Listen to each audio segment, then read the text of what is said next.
I'm the snood penguin. I'm not. Nope.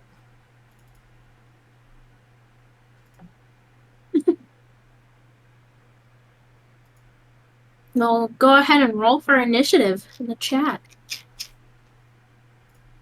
Oh my gosh. Are we using our initiative, or are we just rolling a d20? We're using initiative. Okay. Get in there. I have a 0, so I actually don't know what my initiative is. There it is. Well, what's you your guys dex? both have 3s. I'll take it. Oh wait, no. I rolled it as Dead Boy and Asher. I see. Did you guys see my roll? Yeah, the 11? You have a +2. It gave me an alert, so. An alert? Yeah. Oh, that's it does that. I guess you haven't been No the player valid much on token. Roll20. Yeah, that's just No. like they have some sort of like built-in turn changing system that I've certainly never used. I don't know how you use it. Oh. Okay, yeah, that's weird. Sick.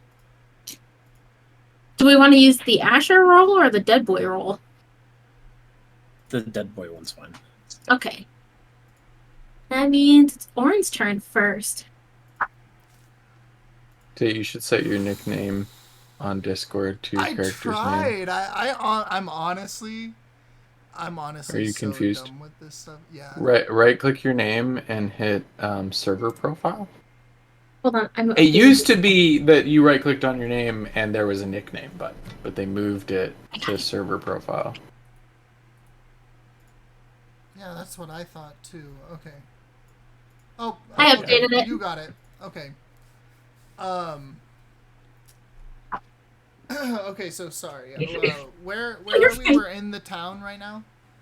You're not there. You're actually back at home in your dorm room, essentially.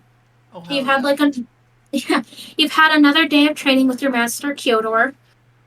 And you've definitely can say that it's a lot of the same. In the several months since Gideon's passed, it's just been it feels like the same lesson on repeat. It feels like your mentor cannot escape this thing. So you go back to your room, you're feeling defeated because you're not learning anything new. It seems like your master's stuck in time, and you feel just as stuck. I have a plan. And what's that? So, and I'm not speaking in character right now. So, what I'm gonna do is, I'm actually going to grab my pack. I'm gonna pack up some clothes. I'm gonna pack up, everything I think I'll need for leaving. But I'll also pack my plan, my secret plan. Ooh, a secret plan? Yes, it's and so as you're doing this, you're packing all your stuff, you're shoving all your shit in your bag, and crossing your T's, dotting your I's, you can finally hear your master's voice outside of your room, kind of in the hallway, the hallway of the dorms, and you do have the luxury of having your own room, which would have been shared with Gideon, and so it's now empty. Oof. But you can hear your master talking with somebody outside, and it sounds like an argument. Would you like to roll a perception check to see if you can hear what's going on? Actually, before I do that, can I roll a stealth check to hide? Of course. Just in case he barges into the room.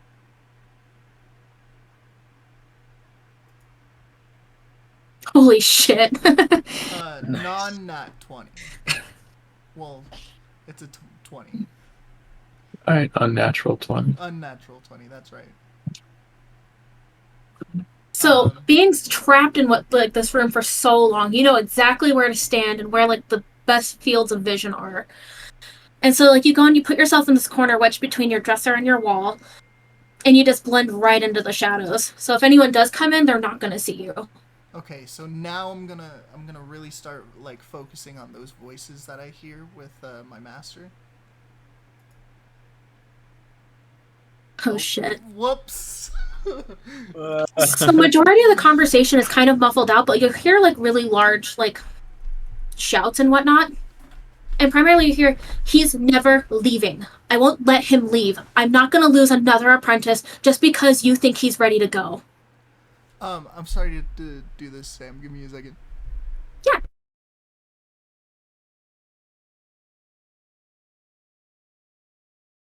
You may have got a work call or something. Should play the SpongeBob intermission music. Which one is that? Like, I don't even know. It's like just the transition stuff.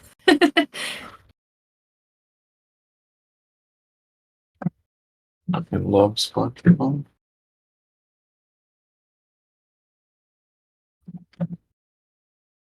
Even though in every class at the beginning of each semester in high school, when they would get to my name and roll call and the teacher would say Patrick, someone would either like say, "Where's SpongeBob?" or someone would just chuckle and say my name out loud under their breath. It's so weird. There was never anything more creative than "Where's SpongeBob?" Granted, I didn't go to a normal school after sophomore year, so maybe, if I was there junior and senior year, someone would have come up with something more creative. No, this is Patrick. Right. I did at one point receive a gift from someone who made instrumental mayonnaise, and it was basically just like a maraca made out of a mayonnaise jar, and they like redid the label, and it had like Patrick drawn on it, and like said like, "Is mayonnaise an instrument?" I think they had to make it for some like band homework. Everyone had to like make their own instrument or something, and then like between classes, this girl that I like hardly knew came up to me and gave me it. It was like, "Here, this is for you. Thank you." And it's like so rizzed up too. I would. I love that for her. Yeah. I never thought about it like that. Yeah, that's a good point. Okay, so sorry. So I just think to myself, oh, I'm out this bitch. I'm leaving. Yeah. And like, so you hear more of like the like muffled sounds, and like you can hear like a woman's voice, and it definitely has that like chastising tone.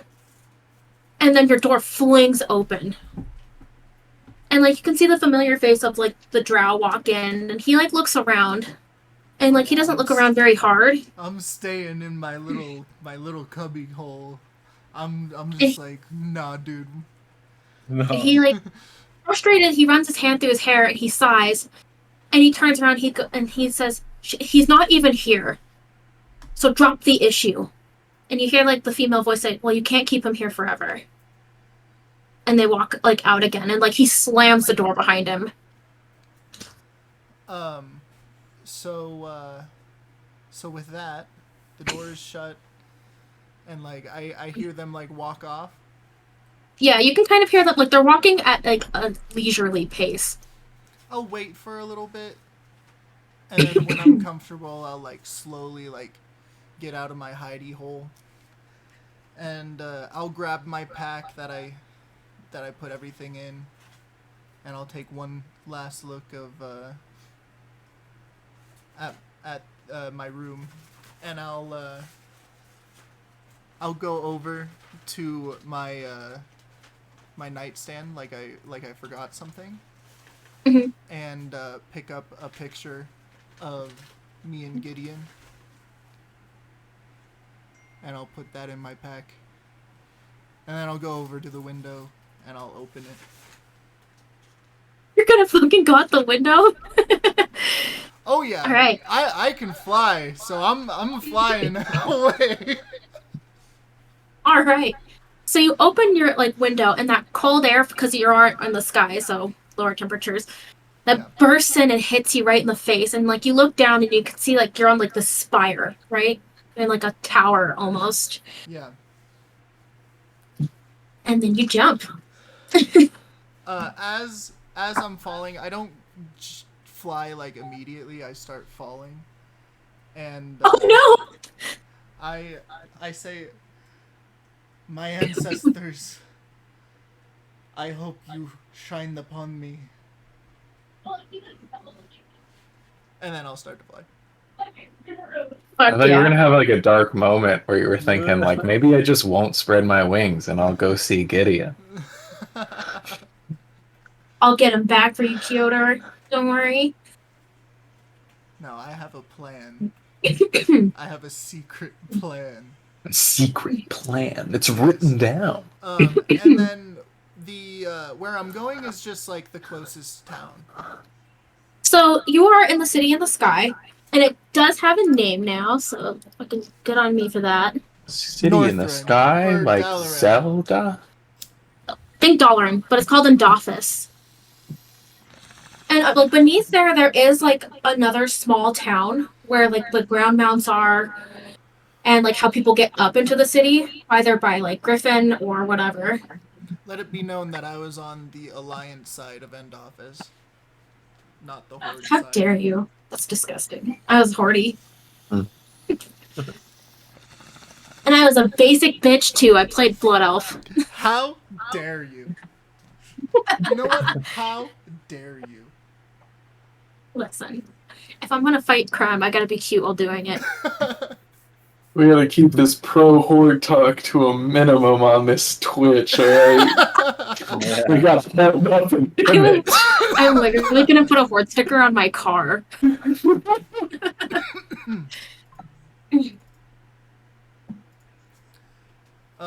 And so, like, let's say you do fly to the town below, and like as you're flying, like you do see like a familiar face start to wave you down, and it's this gnome who has these huge ass fucking glasses. And you see him like he's like waving at you like frantically. Yeah, I'll go up to him. Oh dear! Oh my goodness! I can't believe. Did Adriel do it? Did she get you out of the tower? Who? It's the woman that you know. Her name is Adriel, and she's one of the. Oh my fucking god! That's hilarious. Okay, so she's the woman I know. So she was Yeah, the other and- voice. She was the other voice. And he like pushes up his glasses and he drops all of his shit on the ground. He goes, "Oh oh my goodness! I'm sorry, I'm just so excited." Well, what were you excited for?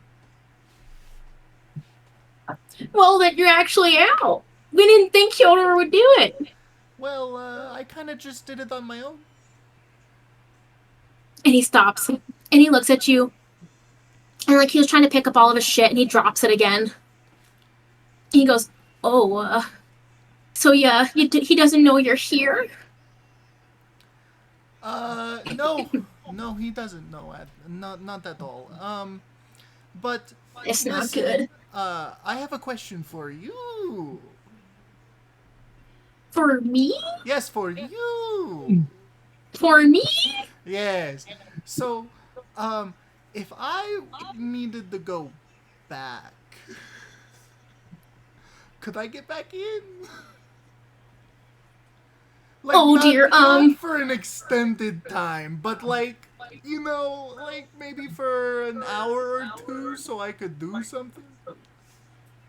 I don't see why not. I don't think anyone's even realized you're gone. Okay, another question. How far away would the graveyard be in Endorphis?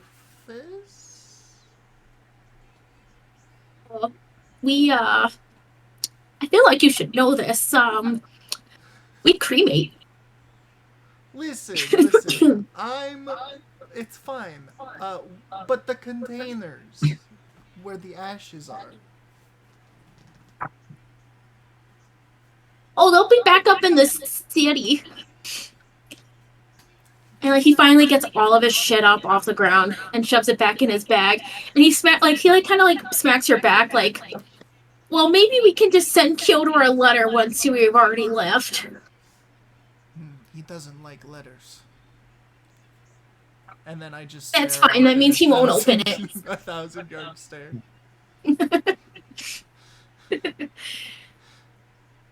But anyways, yes. What did you need?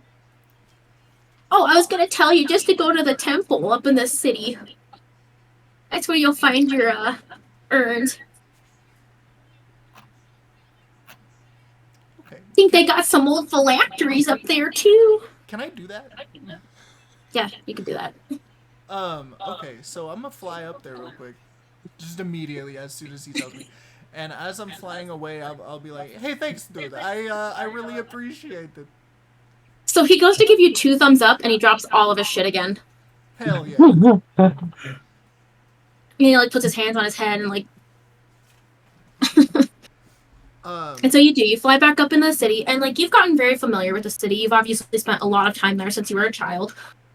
Yeah. And so you know that like the temple is kind of like the main place where like funerals are held, weddings are held. It's kind of just like the catch-all for like ceremonies. I'm definitely sneaking in that bitch. All right. 19. Wow, you're so stealthy. Yeah, you're like a really stealthy bird. How do you do it? I'm proficient in stealth. I'm telling you. Yeah, you still only have a +4. Yeah. It'll grow. It'll grow. That's true. It'll grow. And you sneak in and like, you know, you see like the normal people working there, but like they're so used to like their daily routine that they pay you like no mind if they even see you, which they don't. So I'm just like acting like this is a spy movie, just like going up against the walls and like shimmying down a wall and like rolling over to the other side of the hall and like ducking down and staying low, while they just like don't care at all. I don't think anyone sees you, and I think if like anyone were to, I think they'd be like, "Oh, it's just Ornn," and just kind of like move on with their fucking business. So I'm going to go where they keep the phylacteries and the ashes. So like you go down into like the like I'm trying to think of the word. It's like a mortuary inside of this place, and so like there's lots of like shelves upon shelves of like all these urns and like plates with the names, and then like deep near the back you have like an old shelf full of like the phylacteries of old blood. Can I find Gideon's? Yes. So I want to take. It his looks ashes. like it has no dust on it compared to like a lot of the other ones that are there. Like, so you can tell that this was kind of fresh or it's been recently taken care of. So I wanna find his ashes and his blood, and then I'm gonna take that shit. And you do so. It's like you lift the urn off the shelf, and then you go to like the other shelf and grab like, you know, his vial of blood. And then you fucking dip. Although I am gonna need you to roll another stealth check. Okay. Let me Because this is like a big ass urn. my inventory. Yeah. Kind of live that thing rocking. Oh, I forgot to mention, I hate tracking inventory stuff, so by default you all get bags of holding because I just cannot fucking be bothered. Aww. Nice. I respect it. And like, I'm just gonna justify it by saying, Ornn, you got it because you work with the Mages Guild and it's like standard like items shit. Patty, you got it from like your god as a gift for becoming a dad. Oh no, from my god. Okay.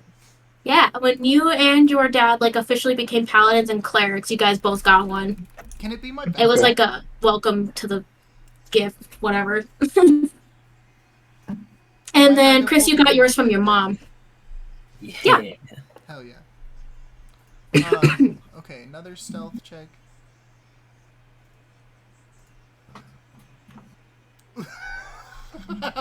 That one. I'm so sorry, Tate. I I feel personally responsible. Oh no.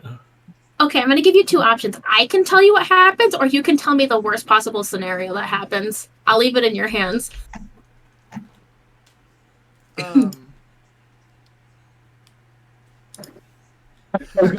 Terrible scenario. So want me to pick, or do you want to pick? I could do it. Yeah, I think I got one. Let me know if I wanna it's know not what bad you- enough. Like honestly, like I'll make it pretty bad. Don't worry. You stumble into a bathroom and So- all of the ashes go into a toilet. So I'm Drink it like this quick. going. I snuck into the room. I got Gideon's ashes, and I got his blood, and I really neatly put his ashes and blood in my backpack, and then Oh no. I see a rat, and for some reason I thought it was something else, so I jump back, and I pour all of the break all of the phylacteries because it just topples down, and when I'm like, oh shit, and I'm running out, I open the door to leave, and it's my master, and he's just there, Right there. to come say Well, hi. Kyodor looks pissed. He looks furious. I'm sorry. What do you think you're doing? Why weren't you in your dorm? It's past your curfew. Immediately gonna run. Would you like to make a wisdom save for me? Yeah. A wisdom save against... Is this against your spells? Is hold person a wisdom save? How did you fucking know? Is it hold person? It is called person. I do have good news for you. You did pass. Woo! So you feel your body start to tense up as he casts a spell on you, but your fear and adrenaline, you just book it out of there. I'm sorry. And he yells Master. after you. I have Stop, to do what did you this. do? I have Come to do back this. here, I'm this sorry. information. No, you stay down there, and I'm flying. You stay down there. And you see him chasing after you, and all you can hear is him yelling your name as you're flying further and further away. I'm sorry. Get back here now! Master. I'm sorry. And he if you turn to look at him, he drops to his knees and he puts his head in his hands. It wasn't anything you did. And then you see the people who run the temple run outside and kind of start yelling at him and pointing inside. And then where do you go? Would you like to go back to the town below, or are you just fucking flying in any direction? Yeah, now that I have everything I need, mid-air while I'm trying to get back to the town, I'm hovering on my back with my wings out, and I take my my leg talons and open my bag, and I take out my secret plan, and I check number 1 off. Get Gideon's remains. And then That's I put awesome. it back into my pack. And then I go back to flying. Just imagine step 2 is the rest of the secret plan. It's just a big question mark. Okay, you guys know in Meet the Robinsons when it's the boobs checklist? Or not money, magic. Yeah.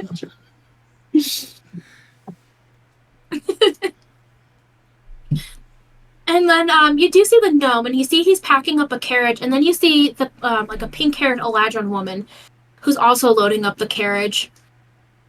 And then he spots you again, and he starts waving at you frantically. Hello, yes, I'm coming. I got everything. Thank you.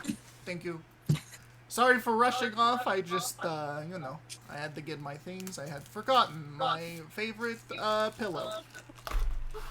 Oh no, he's a good pillow, so necessary for travel, especially. Oh my goodness. Yes, and my towel. Can't beat it without a good towel. Every hitchhiker has to have a good towel. I hear that. All right, goodness, get in the car.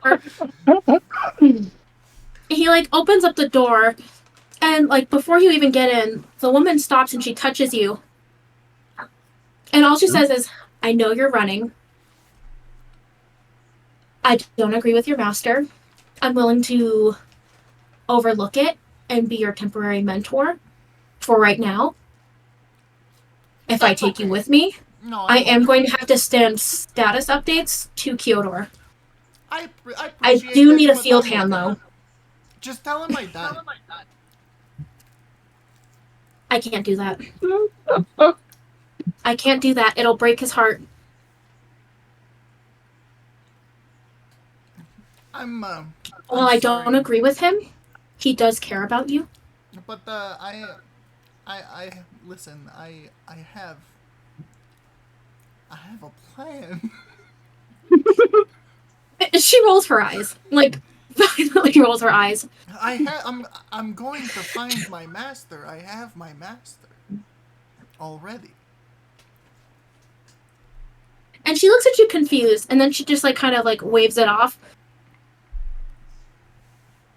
Are you coming with me? Yeah, sure. I do need somebody to do some field work, as I will have the time to. Okay, yeah. And I'm willing I'm pretty to... good at prestidigitation. Lovely. And then, like, the gnome, he, like, opens up, like, the window of the car, and he's like, are you guys coming? Come Car? on, come on, we gotta Like- go! Hold on, like car or Like, C-A-R-T? Oh, okay. Is it like a fancy like covered wagon? Yeah. I see. Okay. Listen, the Mages Guild spares no expenses for, like... With the window that goes down, how does it crank this button? No. It's one of those ones, like a school bus one, where you lift it. Oh, nice. Just 10 out of 10. Yeah, I get in the cart. Yeah. And then she takes, like, the driver's seat, and you guys take off. All right, who's next in the initiative? It'll be Chris. All right. Asher Claw. All right. So you're in your bedroom. You just got back from a pretty big heist. You got this pretty fancy new dagger. However, you didn't get what you were looking for. You do hear a knock at your door. Yeah.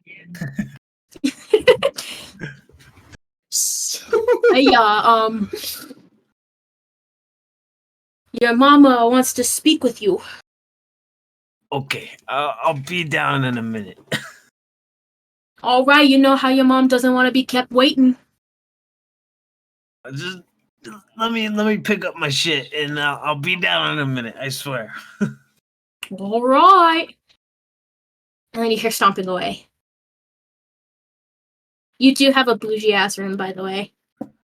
Okay. Describe your room.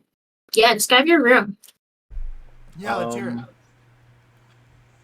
You know, it's a pretty spacious room, but it's just a big, like, pillow in the middle of a room. Oh, is it like one of those circle beds? Yeah, it's just like a circle Sick. bed. And then there's nothing else. Everything's just kind of just thrown on the floor in the corner, like. It doesn't have any like posters, like of like hot chicks or something. Sir, you live in an estate. You live in a nice ass house.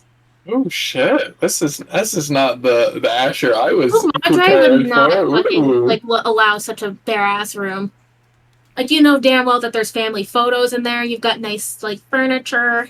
Okay, and it's set up like a model home. It just is like so perfect and pristine. Ah, It's, it's so like, dirty. nice. You're a big boy. It can be dirty, just like Yeah. a lot of shit. Like what else is in the room?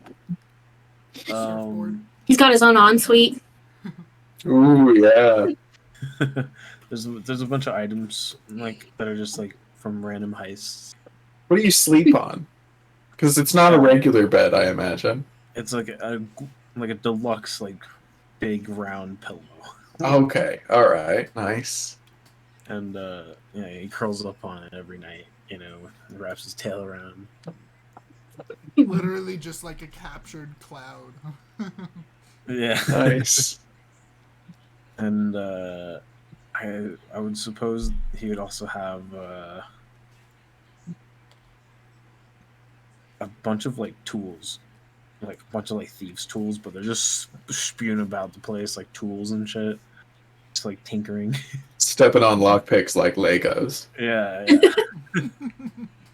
Do they hurt like Legos or less? Oh, yeah, I bet. Yeah. So, I stretched for a minute, and, it was me kind of hitting the snooze. It's like, oh, tell him I'll be down in a minute. I get up, and I kind of just, dust myself off and try to make sure, my scales look presentable. And then I start heading down the stairs. And so you do. You go down the spiral staircase, and then you make your way to your mother's study. And then, you do, it is customary for you to knock on the door before you enter. So I knock twice on the door. Mother! My precious ravioli, come in! I open the door. Yes. You wanted to see me? Oh, my sweet baby boy. I am so happy to see you. How did your heist go? It was not what I expected. But I ended up getting this crazy dagger. And she picks it up and she inspects it. And then she gives it back to you. I would expect no less from my precious baby boy. I'm so proud of you. It's pretty fancy, Ma. I do got a lead for you about your little baby brother. Yeah. I have no idea where to begin with that. It's tragic. Absolutely tragic. It just breaks my heart. Absolutely just breaks it into two. So, I've had the family scouting about. And I do have a contact. It's a bit of a journey, and I gotta get your brother in here. Your brother's late as always. God bless his heart. I'm sure he'll be here, Ma. I'm sure. You better teach your brother your punctuality when you're gone. You understand me? He's a big boy. I'm sure he can handle himself. Hold on. He may be a big boy, but he's your little brother. You gotta look out for him. If you don't look out for him, nobody will look out for him. Lead by example. Stop making excuses. Do you want me to die an early death? I'll die an early death if you keep playing these fucking games with me. I'll take care of him. He's in good claws, I expect so. Expect And then you hear, persona. You hear a knock at the door. Who's that? It's me. Oh, my other precious little baby boy, come in. I love you. How you doing, bro? And then in walks your half-orc brother. And, you can definitely tell he's, in, his angsty phase. He's really leaned into this werewolf thing hard. He's gotten some new piercings. He's getting sick of being locked up in the dungeon at full moons. And so he walks in and he kind of just, slumps down into one of, the seats in, the room. And, she sighs exasperated. She's like, oh, my goodness. Could you at least stand for your mother? What is with this disrespect? Where's this new attitude coming from? And then he stands up. Where you And been? she, in the dungeon. All right. We did our best to make it nice for you. We did our best. We just can't have a werewolf running around the estate. That looks bad. It's pretty dangerous, but it's the best we could do, right? If you say so. What is with this fucking kid? But Ma, And she you said you had a lead. So Oh, that's good I'm news, sorry. right? You wanted him Of course, here, of right? course, my little baby beans. So, Oh my I got a god, contact I in- love your mom so much.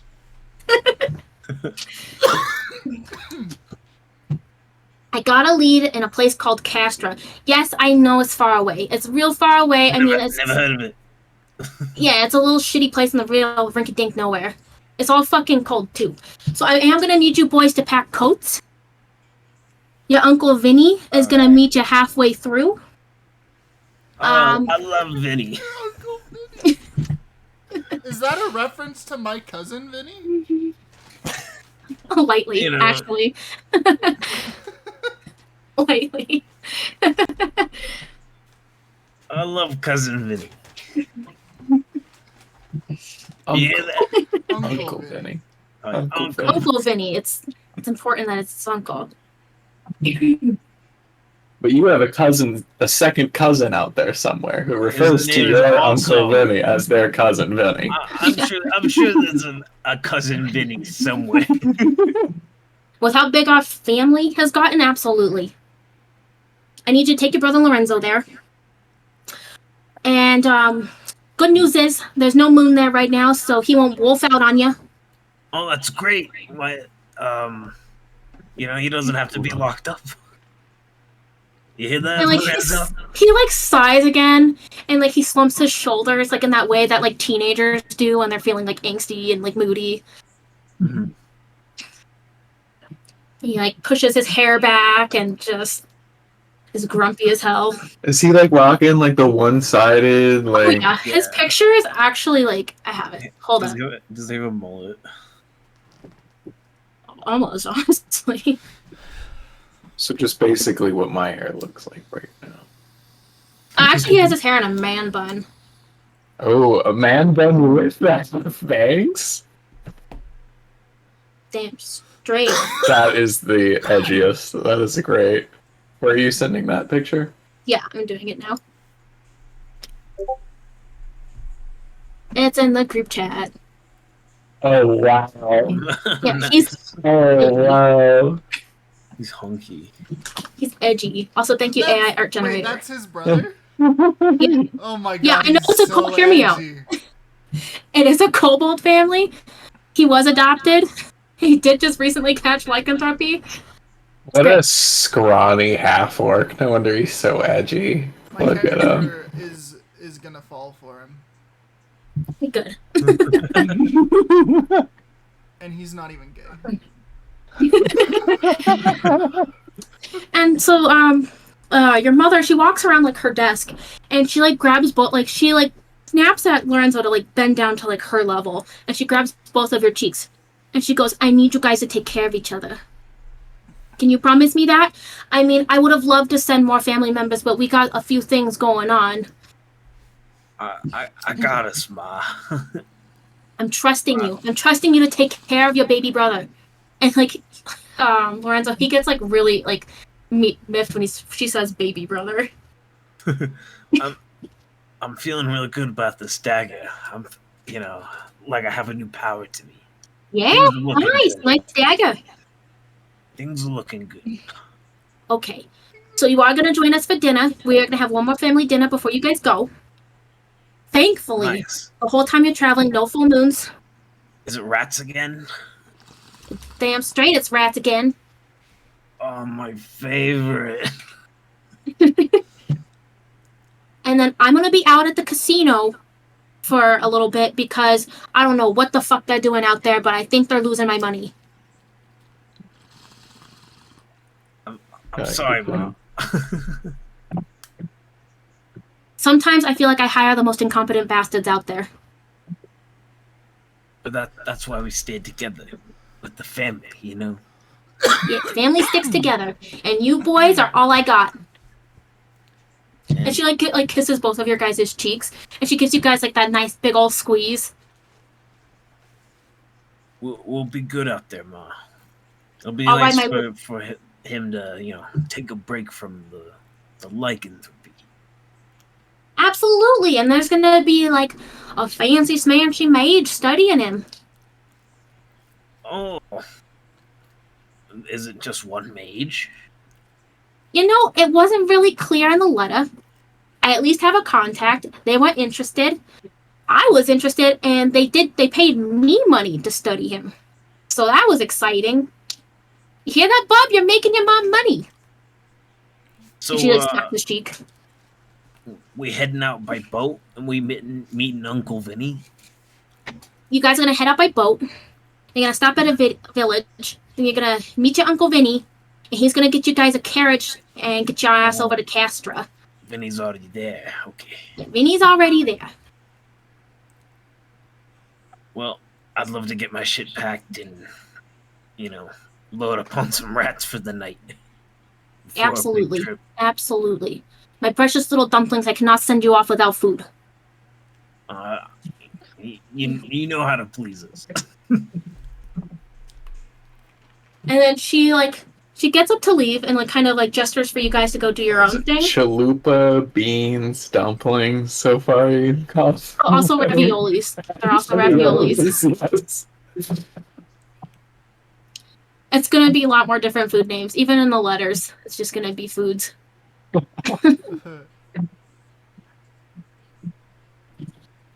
And so both you and your brother kind of meet in the hallway. And he just kind of grunts and walks away in that angsty way teenagers do. Lots of shoulder movement. Lorenzo, He aren't kind you, of aren't you excited though?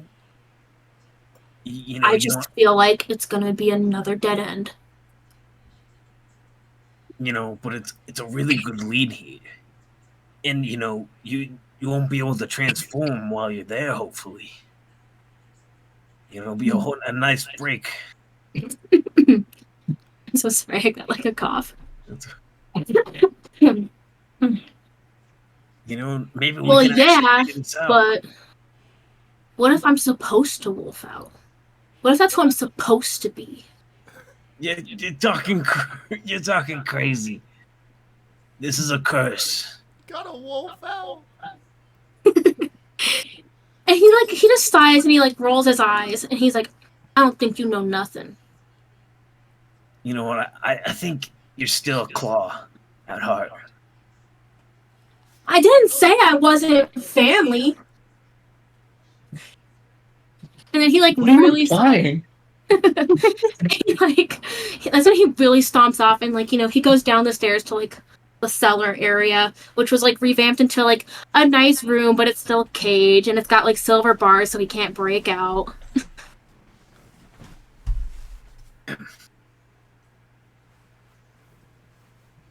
Can I start packing my bag? Yeah. And you do. You go up to your room and you your room, because it looks like a tornado went through it, you're having to go through all of your shit on the floor, on your desk, and your drawers just to make sure you have all your stuff. And then you hear another knock at the door. Yeah. Hey, it's dinner time. Your mom sent me to fetch you. All right, I'm ready. Will you lead me? Yeah, and you open the door, and it's your butler. And he leads you down to the dining room, where you can see your house's cooks prepared a nice going away banquet, and a lot of the family members are there, and they're waiting for you guys. And it seems that you are the last one, and Lorenzo still also isn't there. Hey guys, ain't anybody gonna drag Lorenzo? And your mother, she's at the head of the table, and the two empty spots are also at the head of the table because she likes having you guys next to her, right? And she goes, my precious little papaya. I don't know why he takes so long. I just don't think he respects me. I think he's an angsty little teenager, but he is my son. He is my last born. He's my youngest. I need him. I need him to respect me. Can you teach your brother some respect while you're out there? I think he's just figuring out who he is, No excuse to treat your mother like dirt. I can agree, he needs to respect you. After all, you're the Don. Oh, I love you, my little gnocchi. And she kisses your forehead. So, yeah. He'll show up. And then he does, and he walks in, and she goes, oh, my precious baby boy, comes in next to your mother. I want to say goodbye. You're the jewel of the family. You're the jewel of the family. And he sits down, and he you could just tell he's he looks like he's angry. He looks sweaty. And then the moment he sits down, your house's servants and whatnot, they start serving the food for you guys from this banquet. So your plates are like loaded up, and then like stand at the edge of the room, and you all dig in and eat. And then like after you're finished eating, you have like one more night of rest, and then the next day you guys set sail.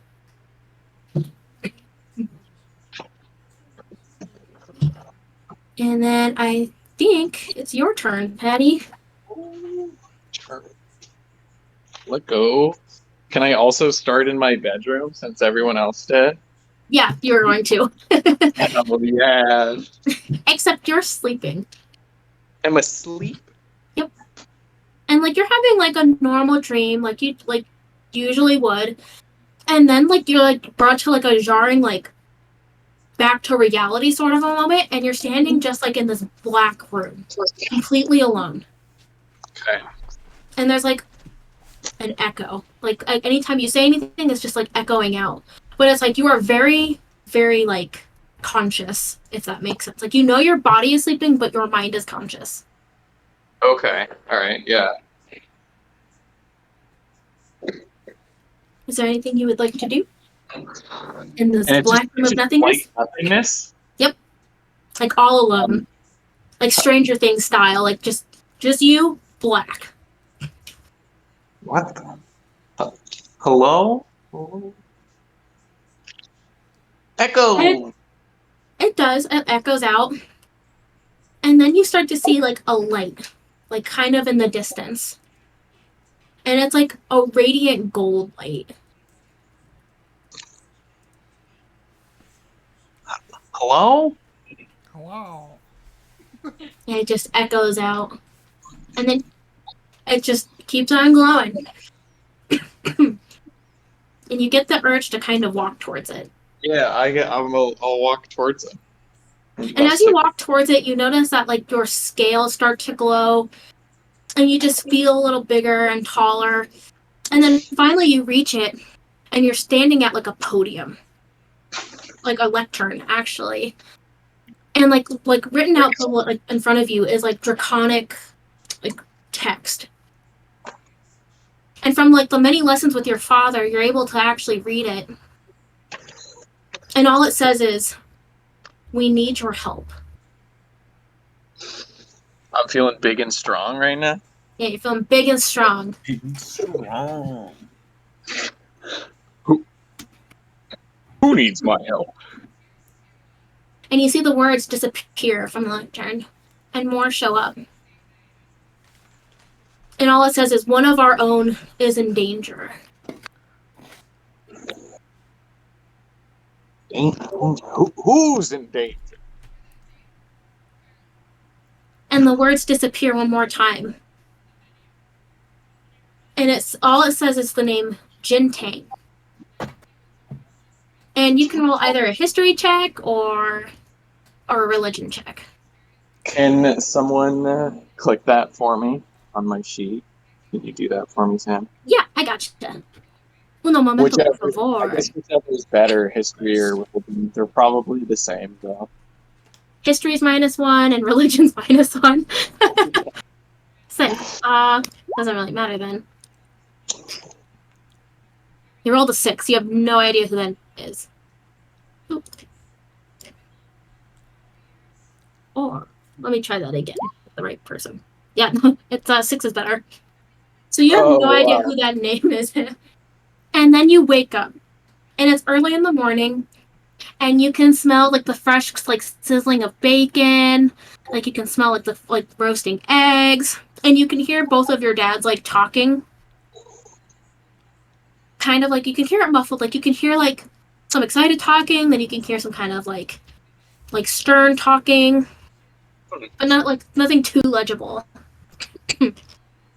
So I kind of like take in my surroundings because it feels like very sudden to be back in reality because it feels like I was very much somewhere else just now. Yeah, and it does. It feels like you kind of like teleported back to your body. Would you have to describe what your room looks like? Yeah, I would think it's relatively small and simple. When he stands up, he'll actually bump his head when he stands up, which isn't normal. Normally he has like an inch of clearance. So he stands up out of bed and he hits his head and he's like, and he holds his head and he's like, what? And he looks around the room and he feels like his room has shrunk overnight. And in his room is probably not much. I think he would probably have like a bed that just barely fits him. That's just kind of like a basic wooden frame with like a mattress made of like straw. And then in his room is probably like a table and a mirror, and then on his table is like a painting of like him and his dad's, and then he also has like this old like poster of his orc dad, his half orc dad, Edgar, and it's like it's his dad when he's younger, and it's like him and his partying crew, and it says like the name of his old dad's gang on it, and they're like all posed, having just like defeated a large monster coming back from a party or something, like an adventure. And does he? So I guess he'll like, you know, upon feeling his room feeling smaller and him feeling bigger, he's going to be a little confused, and he'll like look around and he'll see himself in the mirror. And at this point, is he bigger? Can you tell that he's like? So over like the past, let's say, like 6 months, you've noticed you've been getting like bigger rapidly, and so like to look in and see like yourself even bigger, it's like almost a little concerning. It's like, am I gonna stop growing? Am I gonna turn into a full dragon? What's happening? Ooh. He's gonna look in and he's gonna flex in the mirror, and he's gonna be like, oh my god. And oh my, what's going on? And then I guess he'll come out of the room and go say hi to his dad's.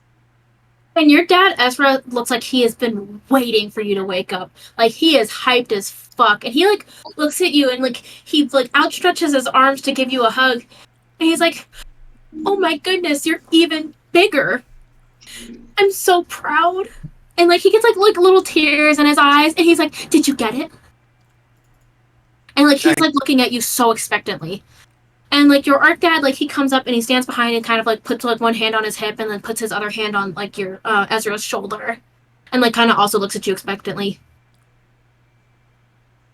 Get what? Your call. I got a dream last night that you were getting your call to duty. And he grabs your hand and he looks at you, like, really expectantly now. Call of Duty? I think I did. I feel big, feel strong. And your orc dad, he'll slap like your shoulder and he'll like give you like a real hearty chuckle, like a ha ha ha. That's my boy. They said, what was the name? Gintang? Like Gint. Yeah.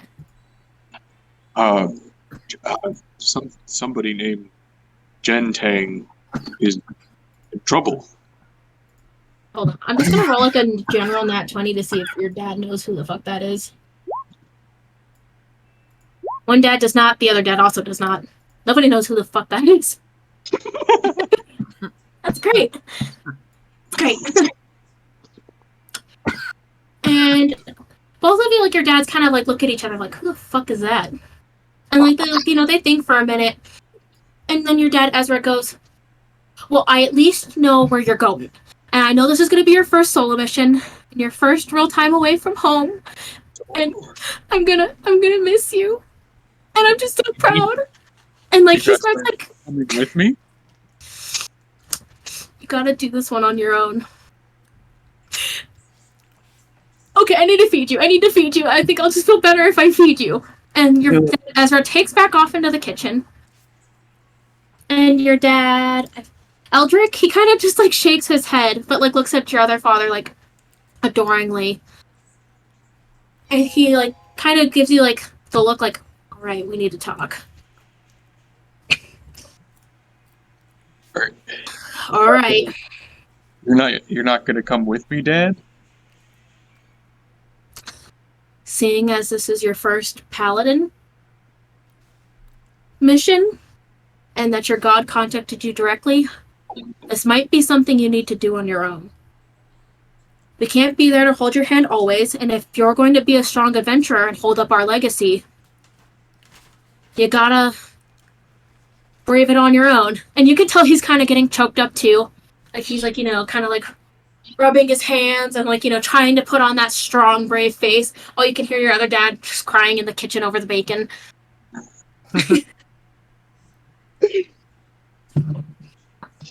And he goes, if you need help, we will always be here to bail you out. Thank you, Dad. I'm so incredibly proud. And I knew this day was coming. I just didn't think it would be so soon. And you know your dad. He's going to want to throw a big going away party. So, you'll head out tomorrow morning. He like pats you on the shoulder and he gives you that look where it's like, I would do anything to keep you here, but I know you need to do this. Oh. So sad.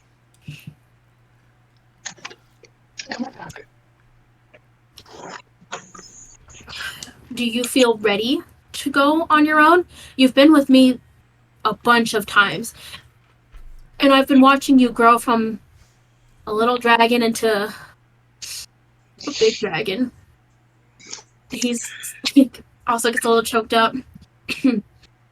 Like goes back to the stone face. I know that you're going to do great things and make us so proud. I'm just... Sorry.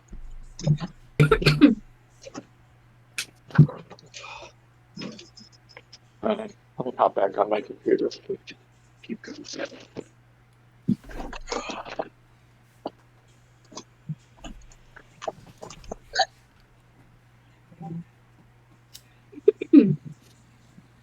And from there, you can hear your father, Ezra, in the kitchen trying to pull himself together.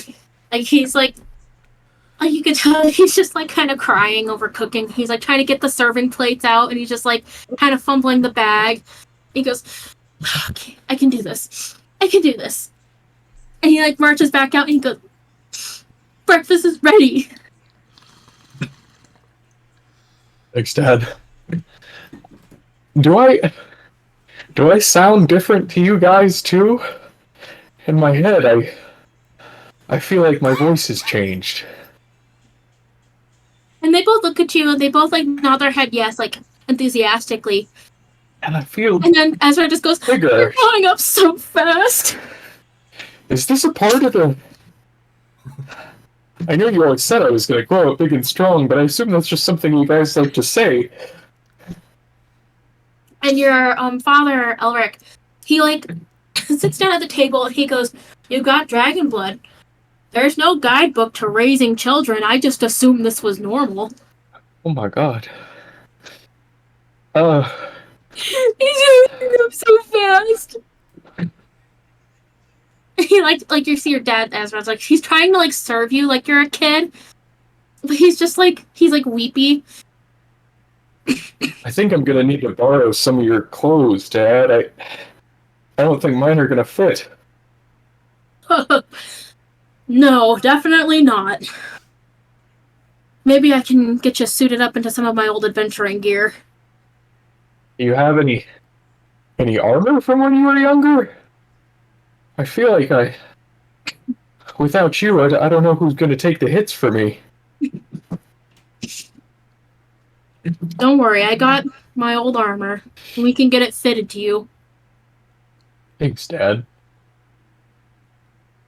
You guys sure I got this? I don't know. And they both are like, absolutely. Absolutely. And Ezra, he's like, Zarevor would not send you if you weren't ready.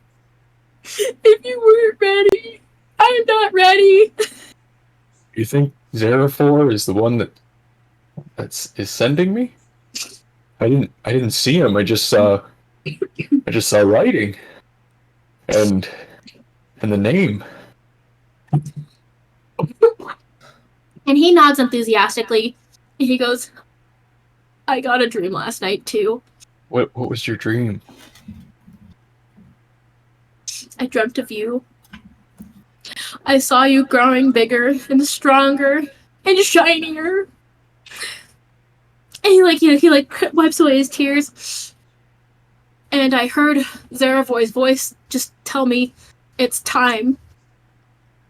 And I walked up to a gold lectern and I saw writing in Draconic.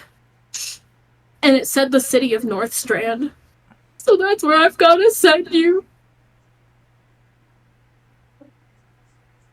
All right. Thank you, Cool Dad. it with the waterworks. We gotta be strong for our boy. I'm trying. I'll be strong for you guys. I can Your do dad, this. Elric, he's like, I know you will. I've never had any doubts in you ever. I know you're going to bring great glory. Thank you, Dads. I know you always said I was gonna be. What's up, Tate? Can I ask a question? Yeah. I don't know if you guys already discussed this, if I missed it or not. But is the crying dad the half orc? No, the guy that's the halfling. Halfling. Okay, the halfling. Okay. Yeah. Sorry, keep going. Oh, you're good. Yeah, so little halfling cleric dad is crying Ezra, and Trying to be tough dad as half orc Elric. I always want to say Edgar. It's Elric. Should we switch it to Edgar? Like, I'm down to switch it. Like, no, that's I the like thing. Elric. I like Elric because he is Okay. he's a hero and he has a hero name. But I'd like to think that, and then my name is Earl. Yeah. Um, The big 3 E's. is my title gonna be part of this, or am I gonna get that later? You're going to get that soon. Okay. Like, All it's right around the corner. All right.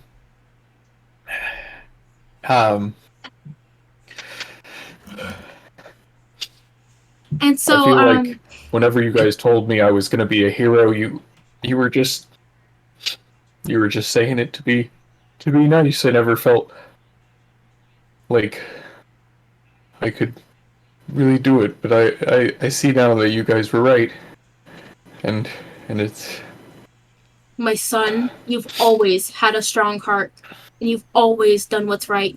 You have helped the city. Oh god, what the fuck is the city called? Emberbrook. Got it. Sorry. more You of a have town. helped. Yeah, you have helped Emberbrook and its citizens so many times. You've gone with me so many times on our adventures. Even everyone back in the old guild knew you were destined for greatness. We never doubted for a second. Never. Stop it, guys! You're gonna make me cry. I can't stop. You promise you're gonna be there for me if I fail, if I You mess up. send the word and we'll come running. I love you, Dad. Nothing would stop me from getting to you. And now your orc dad's getting choked up, and so he does this, like, the orc thing where he, like, looks away, where he's like, don't fucking look at me. Like blinking. Yeah, like, blinking along, like, oh god, there must be some strong onions in here, kind of a thing, like, oh boy. My eyes are just sweating. And Earl's just gonna grab them both. Oh, it's like a Just hold family bear hug trio. You guys are like a hug puddle. I think that like Earl goes down on one knee to like, and it kind of has his halfling dad at one side, and then his dad's just kind of bending down and grabbing over both of them. Mm-hmm. And you guys stay there for a moment, and you truly feel like you're at home. And Ezra goes, "Oh my goodness, we need to write. We need to plan a big going away party. I don't know how long you're gonna be gone. We need to get the neighborhood in. I gotta write our friends. Oh, I'll be back." Well, And he's, you guys don't have to do that. I'm not a hero yet. Alaric, he like puts his hand on your back and he goes, "Let your father have this." He always did like to throw a good party. You know him. Always a great host. Question. Are we going with your family owning the tavern? Yeah. Sick. Yeah. Cool. And so, like, it takes, like, not a lot of time, like, because halflings are always down to fucking party. For, like, you know, the town to start moving and getting shit, like, going. People are, like, wheeling alcohol, like, barrels. Like, you hear everyone cooking, like, potluck style. And by, like the afternoon, everyone's already at the tavern. A lot of people are already hammered. And a lot of, like, the people who you've helped over the time, all these halflings, are coming up to you and saying, like, you know, "Oh, good luck. I hope you have a good time." And, like, you're getting lots of cookies and, like, bread. And, like, everyone's giving you little trinkets. Like little going-away gifts. And a lot of people Nice. are buying you drinks. Can I just roll like on the trinket table feed? Oh, did everybody roll on the trinket table, by the way? I realized I forgot to do that. No. Oh, What yeah. is the- I got my buddy's ashes. No, that's not a trinket. That's You gotta have a canon trinket. stuff. Yeah, that's canon. Yeah. That's a key item. At the so it's funny because they don't mention it in the player's handbook as like part of the process except for under the table, but under the trinket section it's just tucked away at the end of the equipment. It just says when you make a character you can roll once on the trinket table and gain a trinket, and it's just basically it's a simple item lightly touching, and they're all like basically useless. But if you can, but I like to use it as like you roll, you get a random thing, and then you just have to come up with like a reason why your character would hold on to such an irrelevant item. I have And some are 100 easier than metal other. urn containing the ashes of a hero. You rolled 100, Tay? Yeah, I did, totally. Yeah, you rolled 100. I totally didn't just go in and steal the remains of my buddy and then destroy the remains of a bunch of other people. The rule says you can roll, so it's Tate, if you want that to be your trinket, you can. But I'll roll a D100 real quick, and then I'll roll a few more for some gifts. Oh my gosh, there's a whole bunch of trinket tables. Did you guys notice that? Like, there's a player handbook, Elemental Evil, Curse of Strahd. What? Yeah, hold on. Let me show you the list I'm looking at. Because it's like a whole bunch of different, like, tables. Wonder Let me if see. that's from Avernus. Strixhaven. Oh my god, are you looking at the wiki dot? Yeah. Shit, Yeah, there's I just so Googled. many. Oh, they have one for our campaign, Tate? Holy shit! Yeah, they do. Yeah, there's 100 on Cool, so there. you should roll for beyond the wild beyond the witchlight for Kintara. That's cool as hell. Yeah, I'm glad I looked at this link. Oh, there's items. Icewind Dale isn't what is? Are we taking stuff from Icewind Dale, or Yeah, is that I'm ripping a lot of shit from Icewind Dale. okay? I'll Just pick any one of those. Like, I'm not gonna be picky. I'll roll on the Icewind Dale one real quick, as well as the player handbook. Does Icewind Dale make more sense for you? Not for you because like you're not in the ice area. You're in Neverwinter right now. Player's handbook. There you go. I got a blood-stained dream catcher made from fishing line, gold wire, and snowy owlbear feathers. Should I be rolling on this table, or am I also from? I would just pick a table and roll from it. I'm like not picky. I like what I got from the player's handbook. Actually, I got a dead scarab beetle the size of my hand. I'd like to think that Earl found it on like his first adventure with his dad that was like really far away, and he found like this beetle and he preserved it because like it's not like they were in like a deserty area, and they don't have beetles like that where they're from. He has a memory of his first big adventure with his dad. Okay, and I need you to roll one more, like from any list, because this is like going to be one of the trinkets that like the halfling people give you. Hell yeah. I hope it's not junk. I would feel bad if it's junk. I'll do Beyond the Witchlight because halflings are whimsical. They are whimsy. If I do, if I do 56 from Player's Handbook, I have an old key. Sick, keep it. I have that hear me out. trinket in real life. I found a key in my car, in like the back door, like in the door of the back door. I found this little key, and it had this little code written on it. And I looked up the code. And the only thing I could find on the internet was the handbook for Boulder County Jail in Colorado.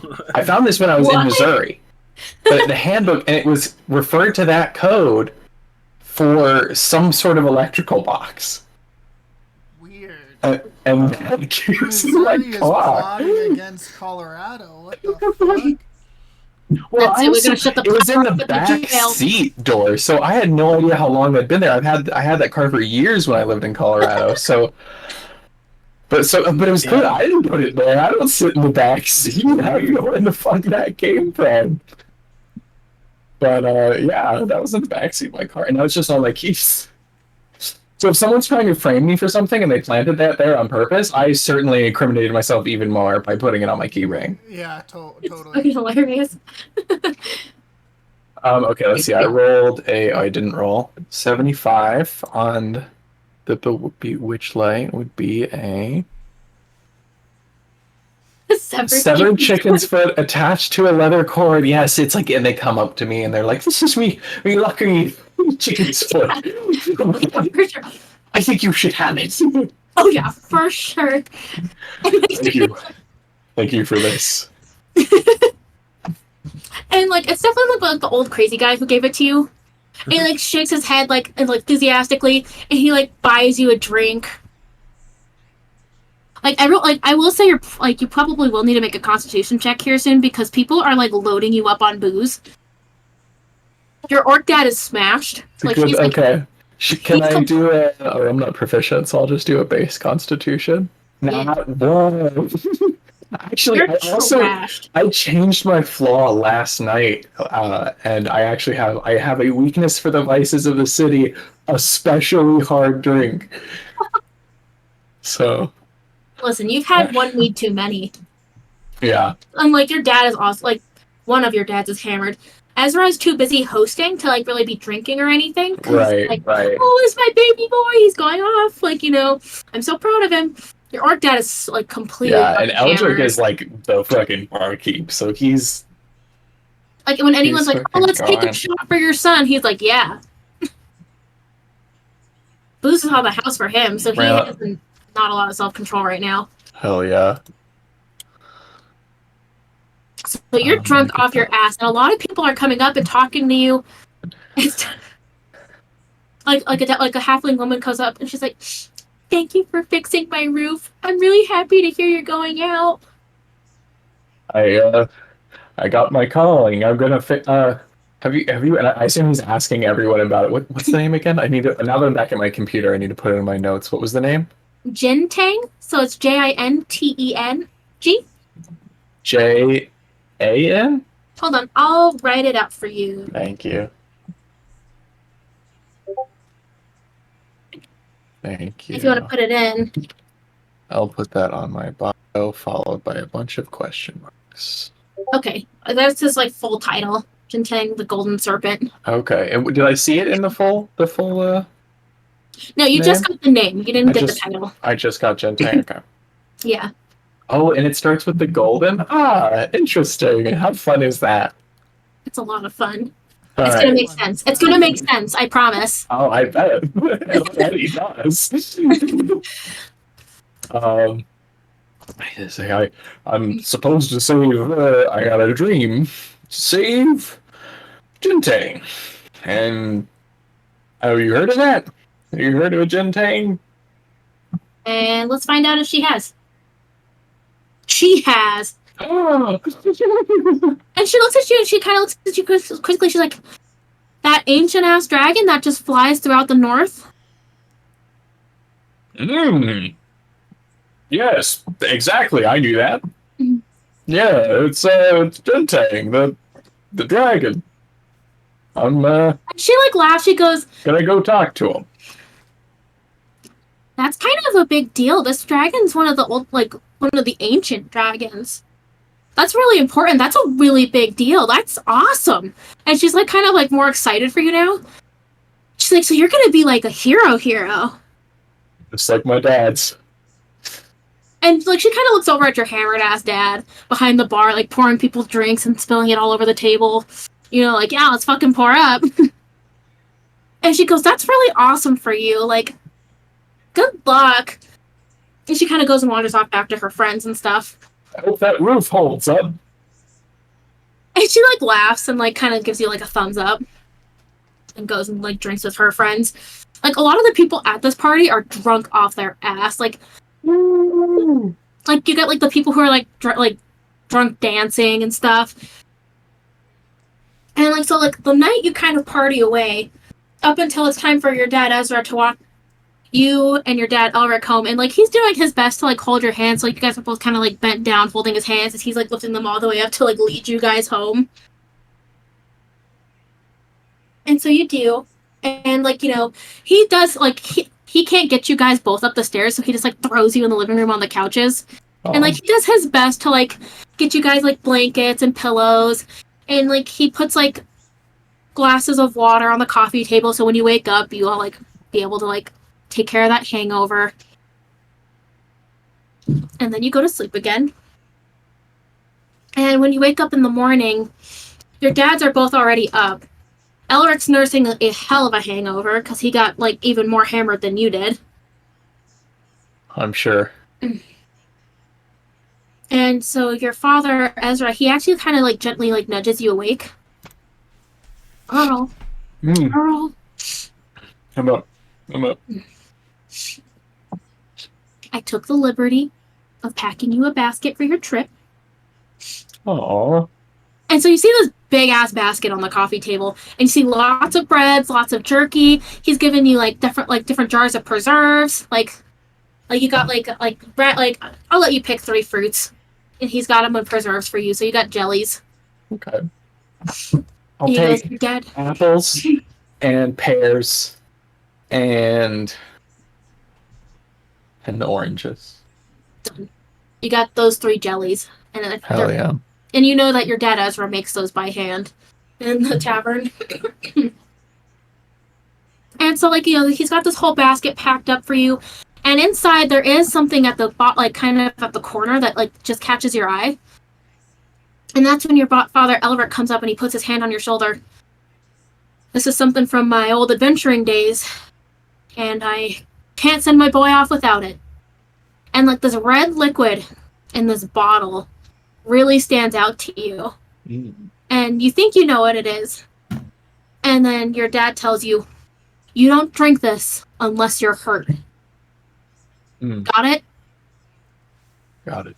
And if you have to drink this, you write to me and your father immediately. Do you understand? If you use this, you call us. Yes, or write sirs. us. Yes, Good. sirs. Now come up to our room. Like, he leads, like, your father Elric leads you up, and your father Ezra stays down. And you see this whole set of adventuring gear. And you can tell me what kind of gear it is that you want to start with. You want to start with, like, chainmail? Scale mail? So the book gave me chainmail, but if I could take something with a higher AC than chainmail, I would love that. I mean, is your dad's old adventuring gear? Yeah. I did tell you were going to get a little setup because your dads love you so much. Thank you. Hold on. Let me find I out. need to look at the adventuring gear thing. I also just have a player's handbook, don't I? Proficient in it, or He's going to give you I'm proficient scale at mail. all armors. What's the base on that one? 14. So, like, chain is, like, 13. So, scale mail is 14. I think chain's actually, you might be looking at chain shirt, not chain mail. My bad. Yeah. In that case, I think Yeah, the only thing better than chainmail is splint and or plate. plate. Am I strong enough for those though? I don't know. You need No. at least a strength 15. So he'll give you the I'll- chainmail. Yeah, the chainmail is the best I can do with my strength stat. So And you do see that it's worn with like kind of like the marks of his previous battles and whatnot. And so he gets you fitted into it. And then which weapon are you taking? Because he's going to give you his old weapon as well. I think I was gonna go with just the classic longsword and shield. And when you have that armor equipped and the long sword and shield in your hands, you feel a big radiant power. And you hear in the back of your head, "You are my golden luminary of justice. Go forth and bring glory." And it just like rattles throughout your chest. My dad's here too. One of your dads heard it. Did you guys hear that? You're only with Elric right now because he's the one who's getting you all suited up while your Okay. father Ezra's doing something else. I just heard He, a voice said I'm the golden luminary of justice. and your father looks fucking hyped at that. Like he smacks your back hard as fuck, like it knocks the air out of you, right? That's my boy. Go out and get them. I try to like act like it didn't hurt at all. Like, no. Yeah, you fucking hard. Like that was a level 7 slap. I'll do a performance check. 21. Yeah, 21. You So I fucking handle that shit. play Like it off. I'm tougher. I'm bigger. I'm gonna make you proud, Dad. I know it. And you remember what I said. You use that potion, write to us immediately. Yes, sir. You need money? Right. You need food? You'll write. You need anything? Right. You call us, we'll be there. Thank you. He gives Can you I have like, like a messenger pigeon or something? yeah. I mean, I can definitely see your dad having one anyways to go and get like Yeah. communication with Guild. You're kind of getting a lot of your dad's hand-me-downs right now. Yeah, that'd be fun. A bird. Oh, we gotta give your pigeon like a derpy ass name if that's the case. There's got to be 2 in the family. Yeah. So I can receive. They can also send stuff. Yeah. Well, you'll think about derpy names for those guys. Yeah, I'll And then get you back go to you on that. You go downstairs, you see that the basket's gone off the table, and like your father's not down there. At least not inside the house. And so your father, Elric, he leads you outside where you see that the family horse is already suited up for you. Like he's got like the saddlebags on, saddle, bridle, all that good stuff. Like they've like definitely taken the liberty of packing everything for you so you wouldn't have to do it. And so like everything's all packed. And both of your fathers give you like a big hug. And they're like, make us Big proud. Yes, dads. I'll be here. I'm gonna be the best golden luminary of justice there ever was. And Ezra just starts crying again. He's like, I know! I heard too! I'm so Are you? proud. I'll look down at Ezra, and I'll say, you gotta be strong for us. I'll be so strong. You take care, Eldrick. You just call your dad by his first name? Yeah, we're cool. Oh my gosh. My dads and I are cool. And he like pats you on the back and gives you like kind of like a bear hug, like one final hug before he sends you off. And like as you're riding away, if you turn around, you could see that like both of your dads drop down to their knees and they're hugging each other like on the ground. And like, you know, Ezra's crying. Elric's just trying to be strong. He's just like cradling your other dad's head. And then you ride off. around the mountains, off to North Strand. Fucking take off out of town. So when it comes down to it, like, you guys all make your journeys, and you come into, like, the moment you cross into this region of Castra, it's almost like it's in a state of constant twilight. Even from a distance, it almost looks like there's, like, a bubble or, like, a net just covering this land. And it's like this, like, almost like a haze. Like, you know how, like, a forest fire looks, where it's just, like, hazy, you can't really see the sky or anything? Mm-hmm. That's kind of what it looks like, even just from a distance. Like, from around the mountains, like, you can see the sky, but it's like there's, like, a bubble or, like, a fog. And as you guys all cross into town, like, you know, it's like there's, like, it definitely is, like, kind of naturally darker. It like feels like sunlight has not touched this place in a while. Like, thick blankets of snow cover the ground.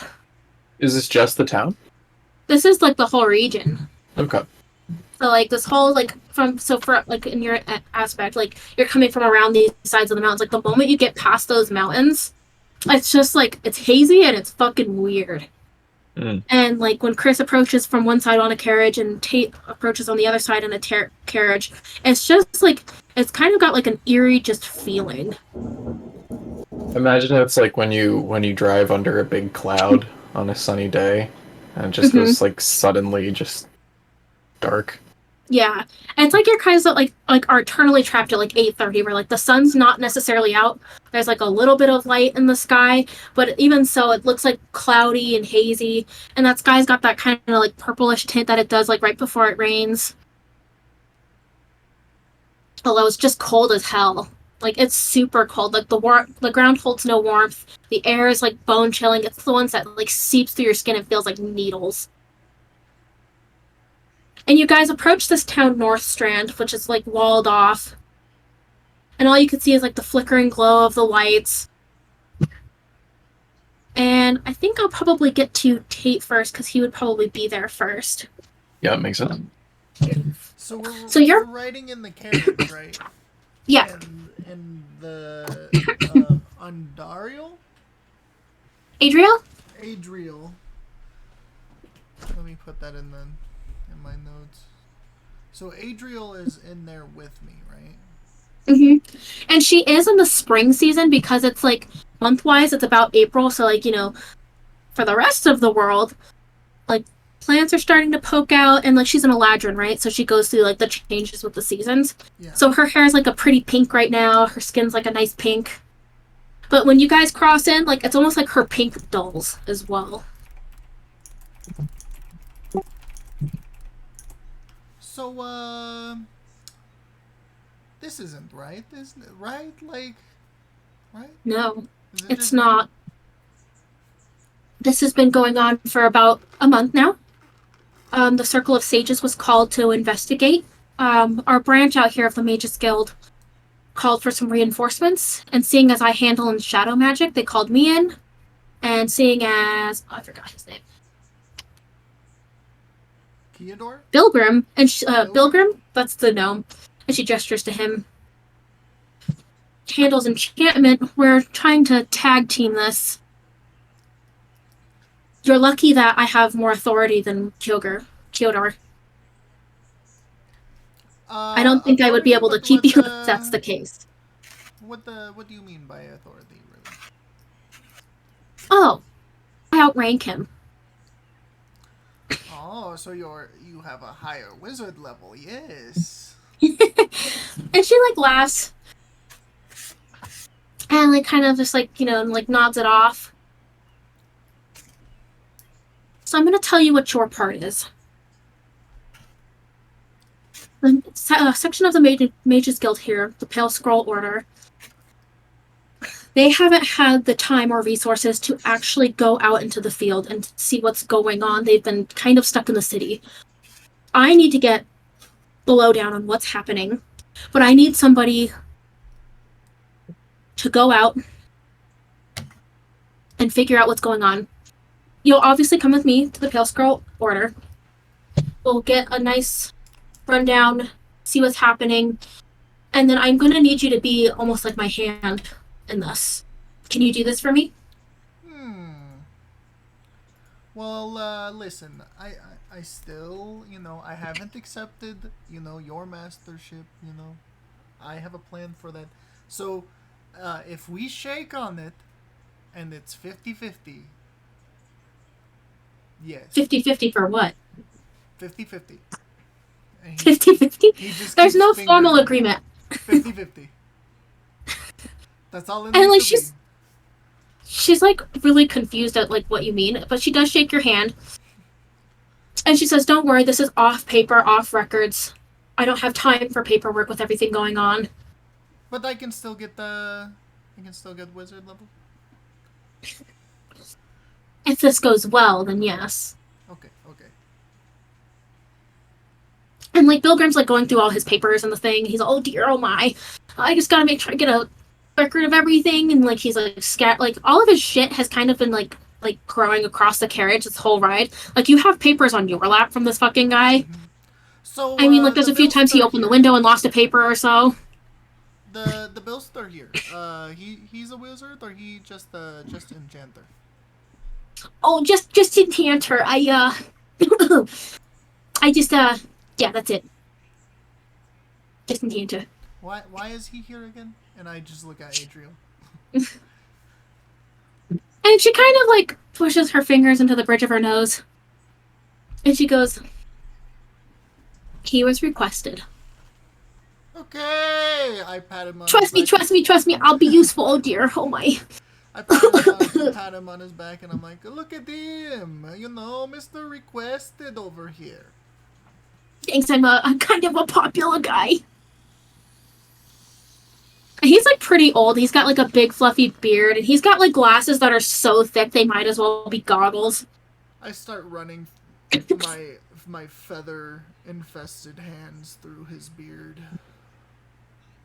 Oh, why are you doing that? That's kind of strange. I don't really like that. I bet your skin is so soft. I know, I moisturize every night before bed. Okay, well, yeah. So where are we going in this carriage exactly? And Adrielle will speak up again. She's like, "We're on our way to the Pale Scroll Order. We're almost there." And you guys like kind of passed, like as you're passing through the city, like it kind of seems like really solemn. Like people aren't really outside. It is lightly snowing, and like even in the carriage, it's pretty cold. Like the moment like you step out, it's gonna fucking suck. And would I know about the Pale Scroll Order? Pale Scroll. Just think of it as like a branch of the Mage Guild. It's just that that's what they're calling it. Okay. It's like they still have associations Hall. to the city and everything. Maybe. It's just like they're like out there. Okay. So it's just a different branch. Yeah, and there's gonna be like little branches like that kind of all over the place. Can I do a history or insight check to see like what the Pale Scale Order like specializes in? Yeah.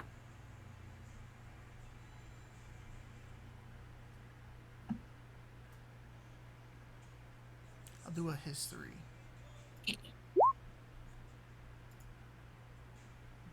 With a 10 year, like, well, I know they're obviously taught like studying magic.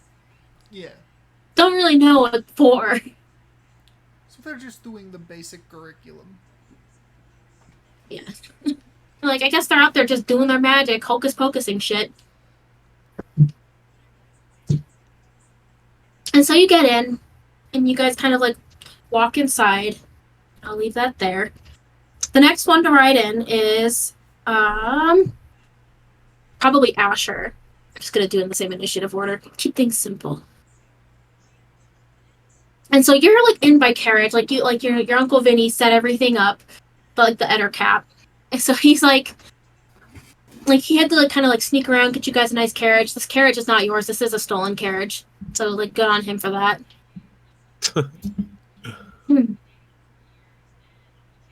And like you've got a note from your mother, and it says also to go to the Pale Scroll Order and talk to Lily de Maubre inside. That's all like it says. It's like you're gonna go to Northstrand, you gotta go to the Pale Scroll Order, and you're gonna talk to Lily. And just tell her Mama Abby sent you. That's all like the note says. My uncle with me? No, he's not. Okay, so it's just. He also had to go deal with the shit like at the casino, like because there's shit going down at the casino right now. Your mom didn't tell you what's going down, but something's going down.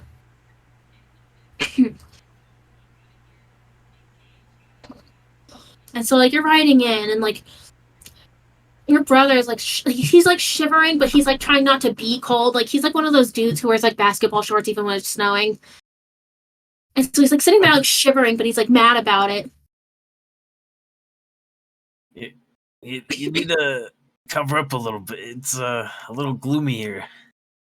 Oh my god, what are you, Mom? I'm fine. Okay. You know, I'm a little cold myself, you know, but I'm kind of cold-blooded.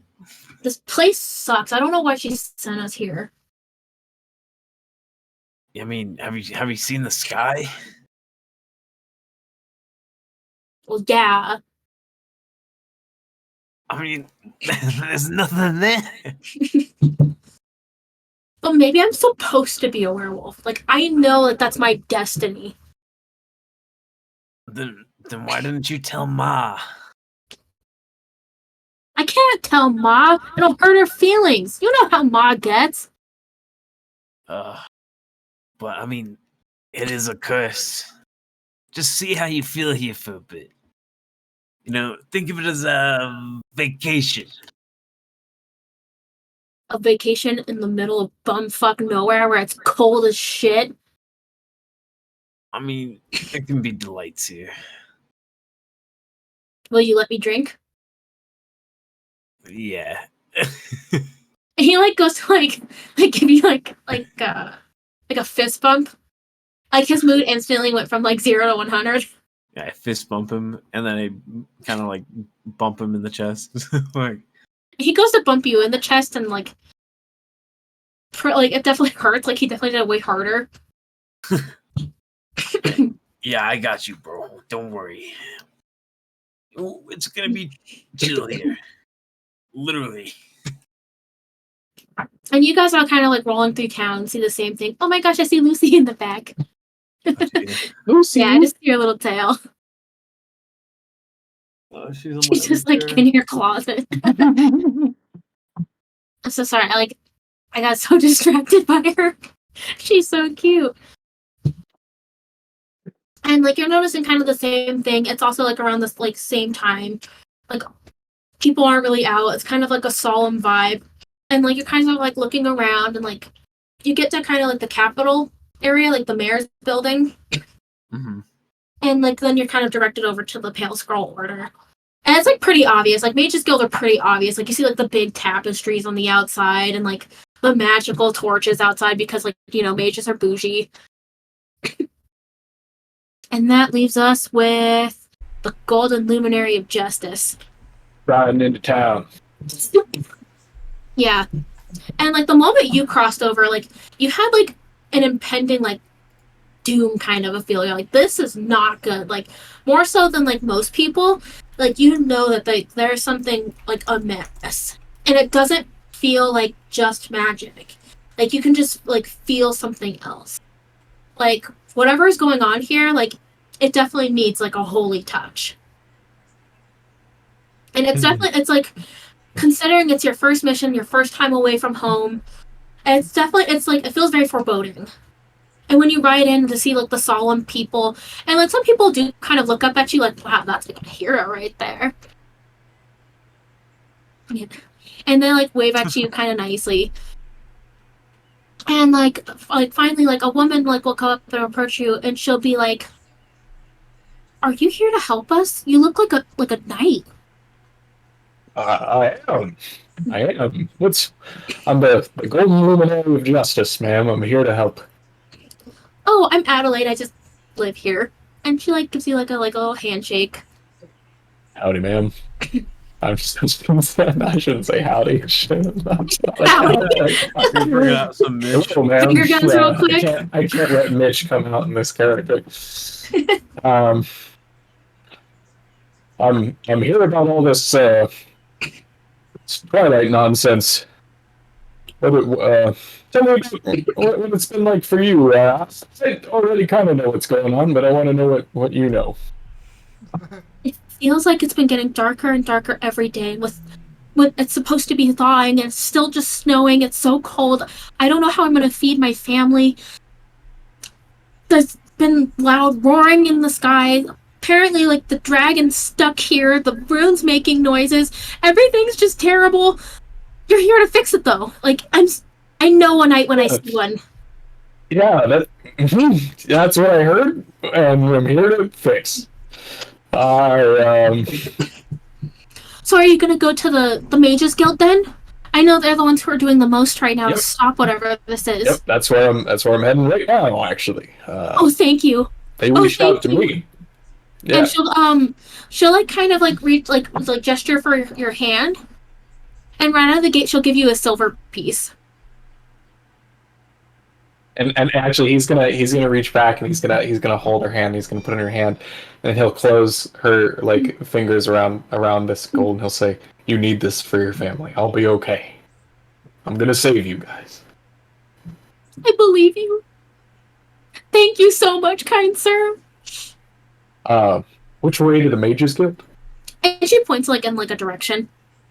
And she's like, okay, so it's gonna be the building that has like the magical lights outside. It's kind of near the mayor's house. So you're gonna go down the road north and then you're gonna make a right and then it'll you'll see it. You'll see it. What was her name again? Adelaide? Thank you so much, Adelaide. You tell your family that the golden luminary of justice is here to save them. I'll let them know. It feels like there's finally a light in the distance. Indeed, and she kind there of is. just like scurries off. And then Earl's gonna get back on his horse, and he's like thinking, like, "Oh my god, like this is so much more than anything he's ever done with his dad." And he's gonna start riding off and trying to hold a heroic face and nod at people as he rides by. I mean, he's gotta go the speed limit, so he'll go. He's gotta go the speed limit. That's one funny thing to say. Yeah, so you're kind of trotting through town. It's really cold, and then you do see like the building, and you do see like a kobold and a half orc like walking in, like right as you're about ready to go in. And so you all enter the building right around the same time, maybe within minutes of each other. And would you guys like to describe how you guys look? I'm a very short kobold, and Have you figured? I saw you doing a lot of mid-journey stuff. Did you pick one yet? I kind of picked one, but I saw you were all over the place. So if you're not solid on it yet, you can just describe it out loud for now and give us a picture later. I gotta fix the picture. Okay, yeah. Hold off, so we don't have to have the wrong first impression. I'm a really short bronze scaled kobold, and I got brown eyes. You know, I'm 2'5". I'm really, really short. 2'5". I think my bird's gonna be bigger than you. So I'm a little guy. And Yeah, your brother's fucking huge next to you then. yeah. Yeah, how tall is his brother? So he's a half orc, right? At 16 years old, he's 6'2". Okay. So he's huge. Yeah. He's like huge and lanky. He's got like that awkward like teenage lanky body. He'll figure it out when he gets older. But right now he's Look at kind the of picture, like kind of did like the nice lankiness that I was looking for. nice. It's only like 3 times more. He's got a Nice. lot of growing up to do. He was the runt of his like family, which is why he was sold in the slave trade. Good for him. I'm draped in a dark purple robes with a weeping eye symbol on the back. And I'm strapped with some fitted leather accessories and boots. My hands are wrapped in linen to cover most of my skin. Nice.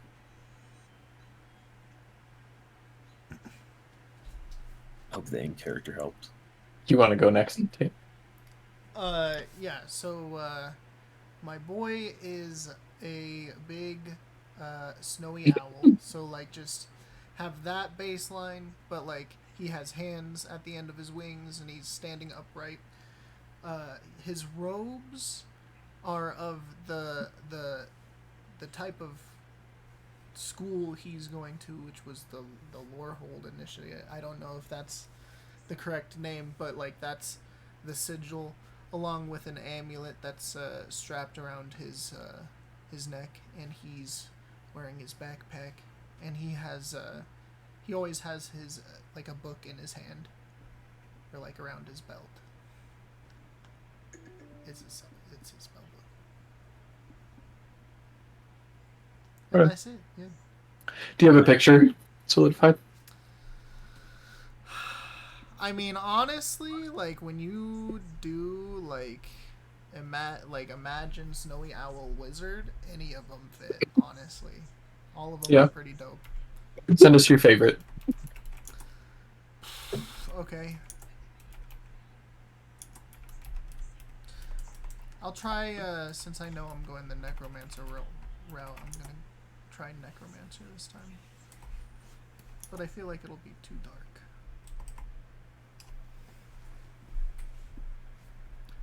But we can continue, it's fine. Yeah, so I guess and then you guys see come into the building, 6'4", kind of buff, but still young looking, golden dragonborn with shiny scales, very shiny, and he's got like red eyes that look like rubies, and he's wearing what looks to be well worn chainmail and armor. This man looks like he's been in many battles. And if you were to roll a good like perception or whatever, you might notice that the armor actually doesn't look like it fits perfectly. So you might deduce that it's not his, but yeah,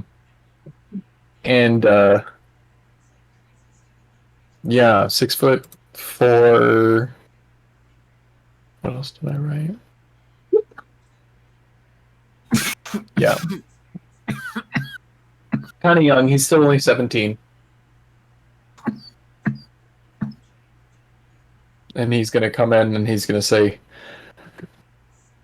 hello, I'm the Golden Luminary of Justice, and I'm here to help with the dragon and the sky and all that. Someone called for me.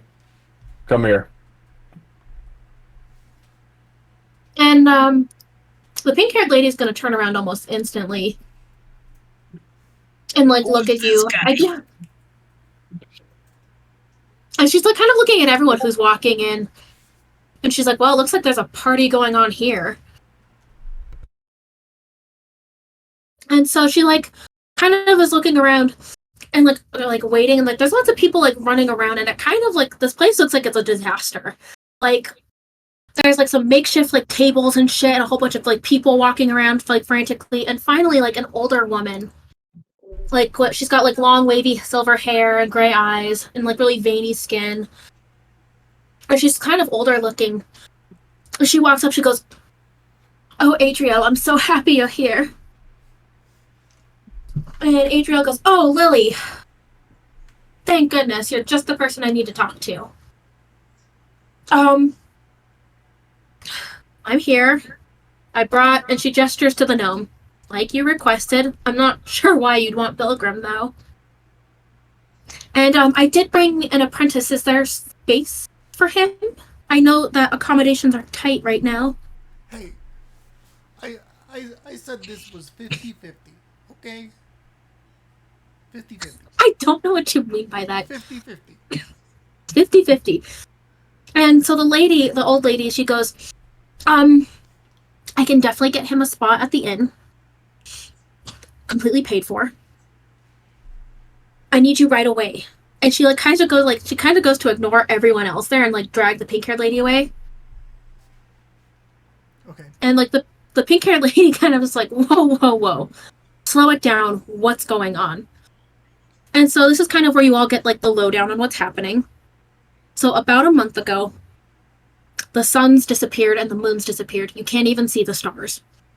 And it started off as like kind of like a haze, like what would look like a forest fire or like clouds, but it's just been getting darker and darker and darker. And they're worried that like soon all of the light will be gone. Along with this, the ancient dragon Jintang has been stuck in this area almost like it's a bubble. Like he cannot escape. Like he can't fly through that like thick veil. And his normal golden scales have been starting to turn black. And every now and then he'll like let out a huge roar that pierces through the land, and he'll shed a whole bunch of scales. Nobody's been able to retrieve these scales yet because of the harsh conditions and weird things going on. Everyone has been too afraid to leave the city, including the mages who are still trying to figure out what's going on. Along with this, 2 years ago, the Runic Era has started. Everyone knows the Runic Era because it is a dawn of a new era. Well, this is the very first rune that has ever had activity, and it's making really weird sounds. Almost like wailing sounds. And that's also concerning people. And so they're trying to figure out if all of these events are tied or separate. And that's kind of like the lowdown of where the mages are. The Circle of Stars druids have moved in temporarily to the Pale Scroll Order to figure out what's going on with these celestial bodies in this region. However, no one has been able to actually go out into the field to retrieve anything yet. So everything has just been taking, North Strands is headquarters. And the mages didn't even start investigating this until maybe about 2 weeks ago. So 2 weeks these happenings were going on. Everyone's like, that's a little weird. And 2 more weeks passed and things have just gotten progressively worse, which is why they recruited the outside mages. So is there people here ready to go to the Mages Guild? Well, the old woman will look at you, she's like, this is the Mages Guild. This is HQ right now. Oh, we made it. I have good news for everyone. I am the Golden Luminary of Justice, and I have been sent here by Zarevor, the King of Dragons, to rescue Jintang. And he's going to say Jintang with a little bit of interpretation, because he's like... is this right? He's hoping that's the dragon in question, fingers crossed. And the old lady's like, perfect. I need able and capable people. Right now. Oh, I know that I'm capable. And she kind of looks at your armor and gives you not a super quick glance, but just enough to look you up and down. She sees your well-worn armor and the fact that you're a Dragonborn. You walked in with a title, and she just believes you right out the gate. And she's like, wonderful. I'll get to you in a second. And she kind of turns to Asher and Lorenzo, and she's like, who are you and why are you here? I don't have time to be entertaining guests. Look, we have an appointment. Lorenzo here. He's seeked by some mages. And she's kind of trying to recall and whatnot. And she goes, the lichen? Yeah. That's perfect. The one. This is wonderful. And Adriel instantly turns and she gives the nastiest fucking look to you guys. She goes, you have a fucking werewolf here? Ooh, I mean, werewolf. he's half werewolf, half my brother. Can I go up? And half Also orc. half an orc? Can I I see go that. to the half orc and start to prod him with my? Oh, he smacks your hand away I instantly. wouldn't do that if I were you. I'm gonna keep doing it. He's This is prized. interesting. I've never seen a shapeshifter before.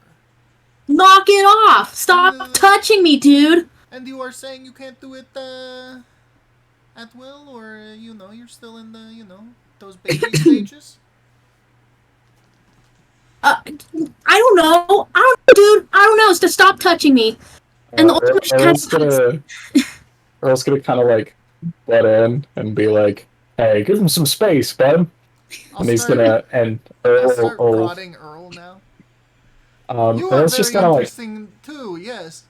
he's just gonna kind of ignore that, and he's gonna turn to what's his name? What's the half orc's name? Lorenzo. Lorenzo, and turn to Lorenzo and say, "It's nice to meet you. I'm the Golden Luminary of Justice. My father was a half orc, or is a half."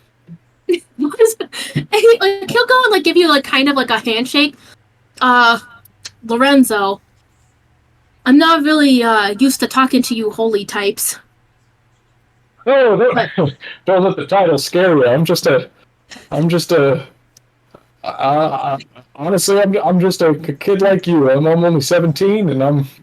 The moment you say you're 17, he's instantly like way more comfortable. And he like kind of like leans in, he's like, can you believe this fucking place? Insane. Oh, yeah. And like It's weird here. The old lady, she'll cut in and she'll be like, I need you to stay here, Lorenzo. I have a hypothesis on whether or not these celestial bodies are affecting people, and having a lycanthrope here is perfect for that. Perfect. And then I can start continuing my other research. But I hope you're going to be able to cure him, right? We'll see. I mean, there's hope here. Well, before all this nonsense started, I was researching lycanthropy, which is partially why I was here, due to the short days, short nights. Perfect location. I've been in contact with your Mother Abby, for a little bit now, and I think I'm confident that I can at least help. There's no place like it here, and if I can also help out in any way, like. Perfect. That's what I'd love to hear. I need you, Golden Luminary, and you, little lizard man. Asher, by the way, and he reaches out his hand. Oh, she's Lily. And she points to you, Ornn. She goes, "Is he needed, or is he going to be shadowing you, Adriel?" And Adriel goes, "I was actually going to send him out into the field, anyways. We can group these three together." And Lily goes, "Yes. Let's get them accommodations. We'll just get them set up, and then we can send them out in the morning."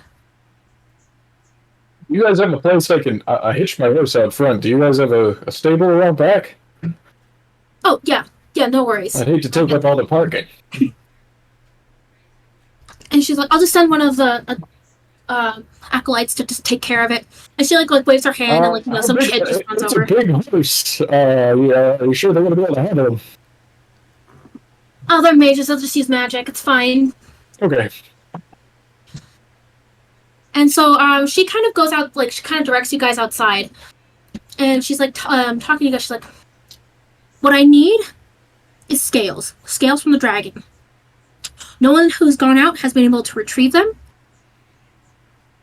And I think sending a party of 1, 2, 3 will be fine. What do you do? What do you all do, actually? I just need to know if I need to send anyone else. I really just don't have a lot of hands to spare." May I ask, What? these scales, we need the black ones or the gold ones? Because it was the shining dragon that was becoming black, yes? So which kind of scales do we need? Do we need both kinds? Both. Okay. Both if you can. If you can only retrieve a few, that's fine. I just need the scales. May I ask, what do you need the scales for? That's why we brought Adriel in. She is a shadow magic specialist, sorceress, if you will. We're trying to see why this dragon, for 1, is crying out in pain, 2, shedding scales, and 3, turning black. If it's having something to do with this magic, which is like a huge shadow, maybe she'll be able to help. I could get Bilgrim on it, who's an enchanter, to see if it's able to be removed. Either way, I haven't had the resources. The town won't allow me anymore. The people want to stay because they are afraid. It's been a whole mess. Well, I don't know if it'll help, but and then I'll reach down to my arm and pluck a scale. I'll give him one, and I'll say, maybe I don't know, maybe you'll be able to use mine to help to heal him. And she'll take it, and she accepts it as a kind gesture, but she kind of looks at it I don't know what the fuck to do with this. And so she'll take it and put it in her bag at her hip. What do you cast in there? Yeah, I didn't mean to cast what you doing? Aw. I was like, what's going on? See And, that minor illusion? Or do I? Do we? Is there something? What are you doing? I accidentally hit it. And she'll point at Lorenzo next. She goes, "You're going to stay with me because I want to monitor you. I'm going to be honest, I'm a little lost on what day it is. I don't know when the next full moon is, but if you do turn, I think you need to have some supervision." And Lorenzo instantly sighs. He's like, "Ugh, I don't need a chaperone. Can't I just fucking go with them? Like, doesn't that make more sense? Don't they need more people? Not if you turn, you'll kill the whole party." I don't know. I think we can handle it. Ornn raises his hand and says, "I vote for the Lycan to come with us, yes." I mean, Lorenzo, would you even want to go? It beats being here. And didn't Mom say you had to stay with me? Yeah, but I mean, they're gonna take care of you here. So you don't want me around? Is that it? I know you can take care of yourself, but So you're just That's gonna let me stay here and get poked and prodded and studied like a goddamn animal? no. You'll come with. And Well, the old maybe- lady, the old Maybe lady, you guys should study him for a little, and then we'll come back and pick you up. How about that? and the old lady Lily, she's like, he is a side project for me. I do want to see how this affects him. I have been working on this for a while. Just let me keep you for this one. When they come back with the scales, we'll discuss you leaving again. And Lorenzo looks at you, Asher, with a pleading look, tell her I have to go with you. I mean, there's no way he can't, be out in the field for a minute. If anyone wants to roll a persuasion check, now is the time.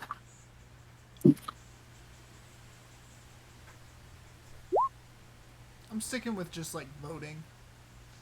Just my vote's out there. Yeah, I think I don't think Earl's gonna press about it because I think he's gonna respect the authority of the situation. Mm-hmm. And your persuasion check did not work. No, I'm gonna keep him here. I gave your mother's word I would look into it, so I'm going to do so.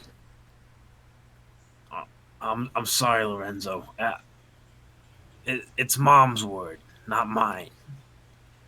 Oh my god, this fucking blows. I cannot believe this. I cannot believe this. I'll try to bring you back something cool. All right? Earl will reach into his pack and pull out one of the jellies and say, my dad, he's a half orc like you, and he made this jelly, and I assume you'll like it. I want you to have it. And he'll take it and he'll give you a fist bump, and he's like, "You're one of the only cool people here." I'll keep track of your brother for you. I'll keep an eye on him. I know those little folk gotta watch over him. And he'll when you say little folk, he instantly gets kind of a cocky smirk and gives the bombastic side eye to Asher. I'm not little, I'm little boned.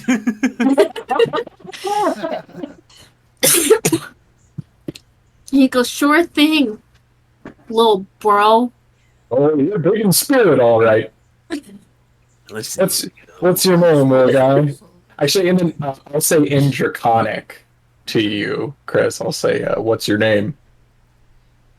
And then in Draconic, I say, Asher Claw. Nice to meet you, Asher Claw. And then in And then Draconic, I say, "You guys aren't getting away with anything." Oh, I'm not look at talking the Draconic. Draconic. Lorenzo was saying Draconic. Is this our secret language? Because everyone else is just gonna look at you. kind of funky. I'm honored to speak my native tongue with others. See, I And took I'm gonna assume, tautology as a minor, so I know it. assuming, like honestly, I wouldn't even be surprised if Ornn is more versed in Draconic than Earl is. You can tell that his like accent is actually like very, very like textbook. Like he definitely read by the book. Ornn probably has more of an accent, like because I'm sure the pronunciation of the words comes very naturally for Earl, but you probably know more words than Earl does. And then of course Asher is going to be super fluent. Yeah, The claws are definitely going to speak it, like, they're going to speak it with a lot of slang. So, like, they're going to say a lot of words you guys don't know just because it's simply slang. And they're going to say a lot of, like, really weird phrases, like, oh, shit, the cat's out of the bag, and, like, it's not going to make any sense. Right. It's like, oh, man, the toaster's in the oven. Like, shit like that. The toaster in the oven.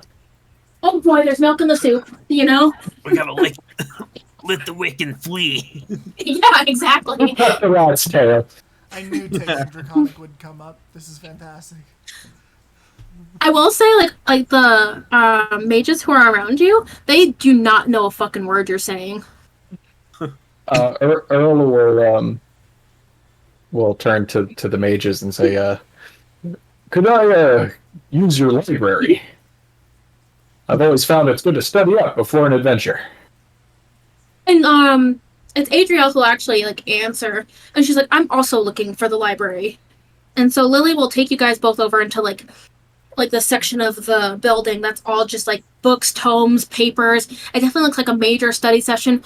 And like this place is also tournaments. There's books open everywhere. Like you could see study piles where like other mages are looking at what's going on. There's a lot of like druids who've made like makeshift beds in there, like all kind of across this pale scroll order. Holy cow. This is so much knowledge. I'm going to check, probably starting with the piles for books on Gentang. Yeah, and it doesn't take you long to find one. Like, there's like a nice like history of him, and like so you grab that book. And then I'll also try to look for books about Zarevor. Oh yeah, and like religion books are super quick and easy to find. I would And so like you're able to find like one pretty quick. Yeah, what are you looking for? So I would like to look for a book about dragons and corruption. And then hopefully that brings me close enough to like the dark section, and then I want to look for a book of necromancy. Okay, so you are able to find a book of corruption, a book about like general information about dragons, and like specifically dragons like native to like the north. And like you definitely can say like because the city of mages is more north than Castra, like the city of mages is always in an area that's like in perpetual winter. Like think of it like the ice fields, kind of. Yeah. So like you're kind of used to seeing these kind of like you know exactly what you're looking for and where to find it. So like you've got like dragons native to the area. You've got a book on like corruption, and in particular it's about shadow corruption, and like that one's one of the books that I've scrawled open. And you do see like kind of like a little restricted area, but I'm gonna need you to go ahead and Can I do a stealth check? Another stealth check. of course. I would love to do. Should we do just? Damn okay, it. well, can we just do our? Can Chris and I just use our passive perceptions to notice this? Yeah.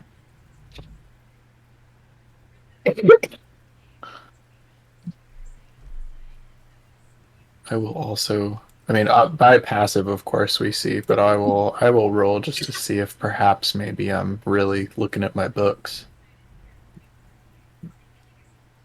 I'm really looking, but I just barely out of the corner of my eyes notice you kind of going into that corner. Yeah, you're not like super stealth. Like I think you're trying to pull the whole like shimmying against the wall thing again, and like it's a little like obvious.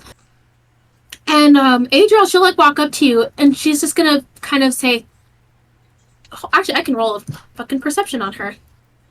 I made her a character sheet because I was on top of this shit. Good job, me." Is that her picture that's at the bottom of the screen for us? Yeah, that pink one. Nice. My picture's a work in progress. Oh, I didn't even notice Oh. it. Yeah, okay. I won't wonder if I look too can closely roll. at it. I'll just roll a d20 and add 4. How did you do that?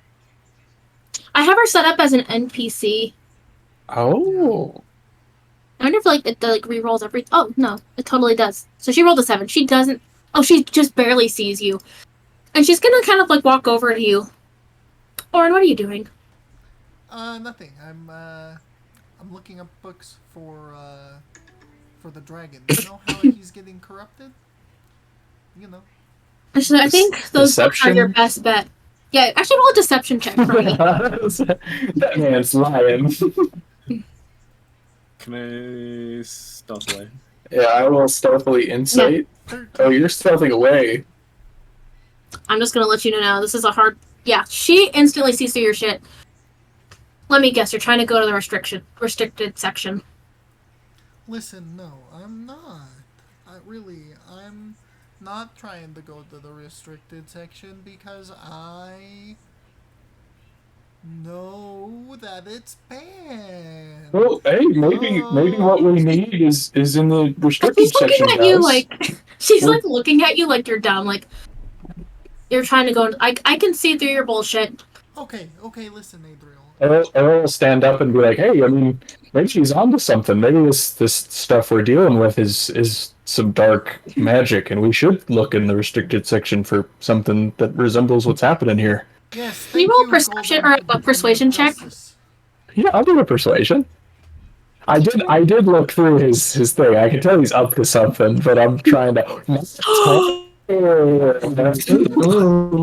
she can see your reason instantly, and you see she instantly moves past you guys to open up the little gate that kind of keeps the restriction section closed. You see she swings it open, and she goes, "I'm trusting you guys to behave, and because you guys are the first guys going out there, and you guys need to be prepared.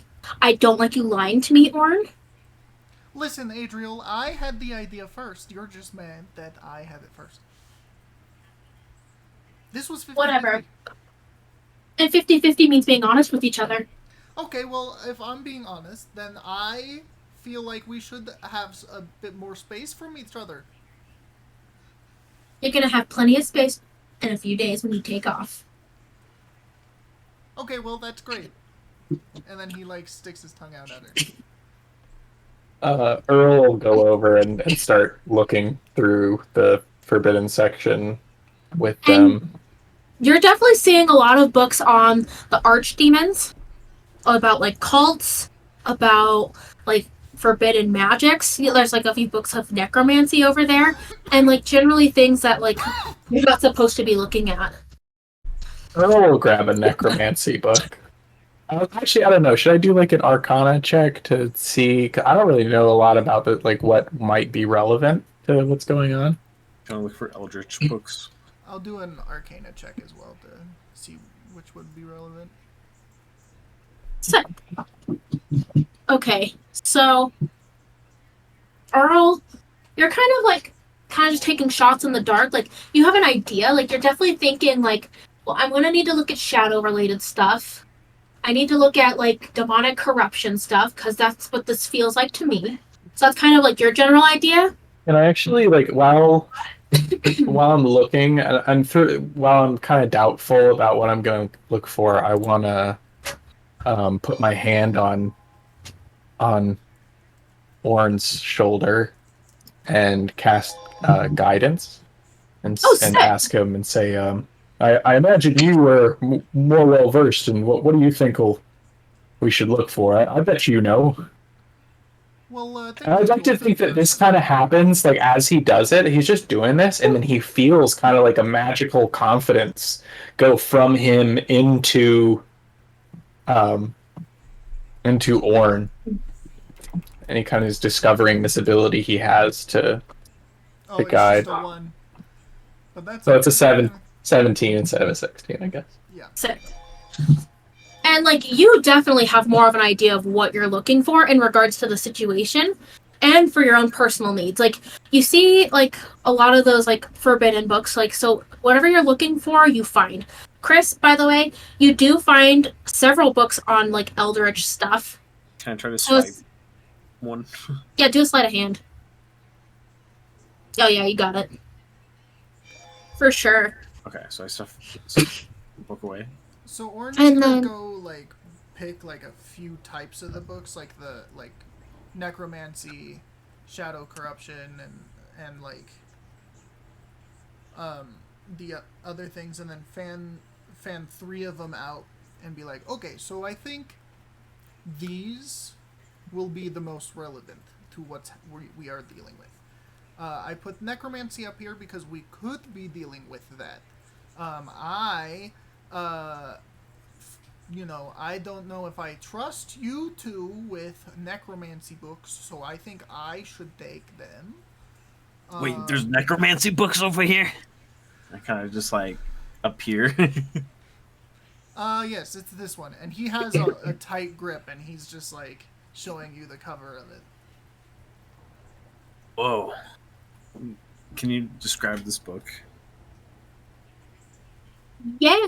So this book is like bound in black leather and has like a lifted like surface with like what looks like a skull pushing out past the black leather. It has like a thick strap that's like clipped in, so this book has to be like manually opened. And then in like silver like writing at the top, it says like the history of necromancy. Looks like a pretty intense read. Yes, It's like well, it's pretty thick and it looks pretty old as well. It is very forbidden, so I don't, you guys should keep your distance. But knowledge is power, right? Adrielle will then walk in and she's like, I will trust someone with the circle of scribes with this book. Ornn, I am trusting you to be responsible. Yes, of I course. think Kyodor has taught you enough that I can trust you with this kind of information. Yes, Do it's remember that it is forbidden. All right? Yes. And then she'll just like walk away cuz she's looking for her own books now. Ornn looks kind of sheepish now, but he just like kind of tucks the necromancy book away into his bag. Okay, so you two get the other books, and we study for a night and have a little study date, and maybe pillow fight and have fun, and we'll have this by the wall. Oh, and then Pillow Well, fight. I'm certain I could crush you both in a pillow fight. I love the challenge. The pillow's the size of me. Well, obviously- Adrielle will then turn around and say, "Oh, Lily's got you guys all accommodations at the inn.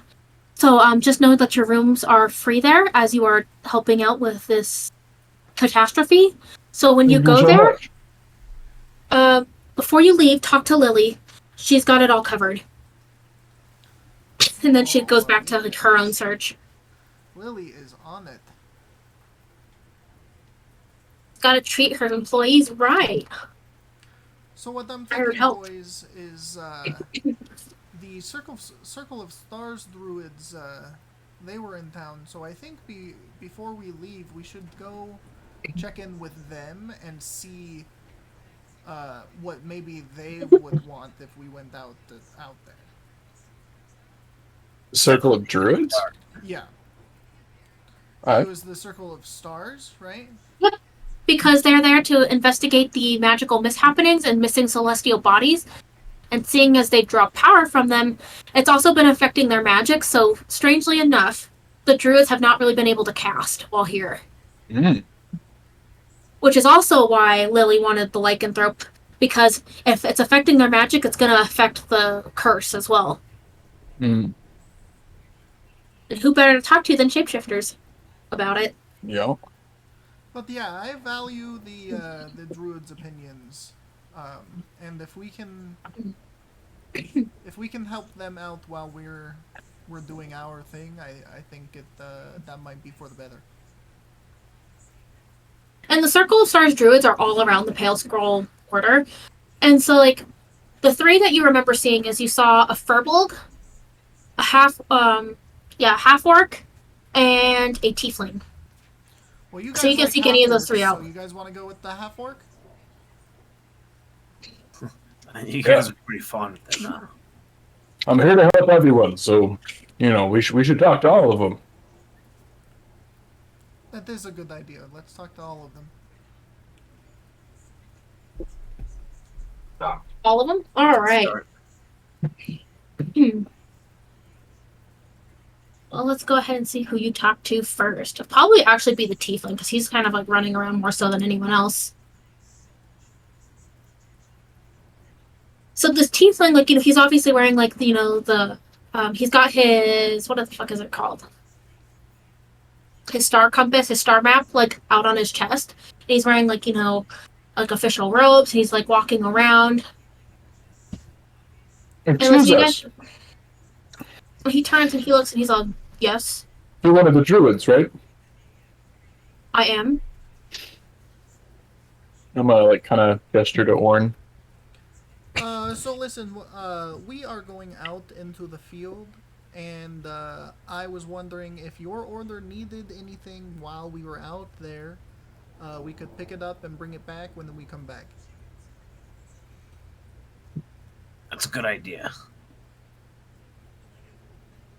You are the first person who's offered help. I very much so appreciate it. We're all a little stressed as we have no magic.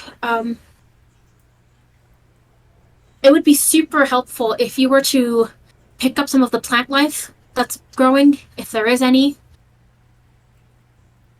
We have fears that if these seeds don't retake, when the sun does come back, the vegetation will die. So that's kind of also what I'm looking at. I would go in and check with Earl. She's the Furbolg. I don't know where she's at. She's the head of the order here. She might be able to ask for more help. Okay, so Not we'll one, talk right? to Earl. 2 years. All right. And so, like, you guys are wandering around and, like, Just finally know that the Golden Luminary of Justice has your back. Say that as they walk away. While and, like, he'll just, like, nod. while Sounds we're kind of walking cliche. to the next to the Furbolg, I'll like look over at Earl and be like, "Hey, you know you don't have to tell everybody that, right?" That's step one in being a hero is you gotta set the kinda brand. it kind of seems like you're trying too hard, dude. Just like Does it? Yeah, maybe just lay off, the Should I? I'm here for you help, Oh, okay. I think we all get it. Thank you. I just want to, like I just got this title and I gotta get it out there. But if I'm doing a little too much, I'll take your advice. I don't want to step on your toes and look silly. I pat him on the back. I'm sure we'll prove your title, okay?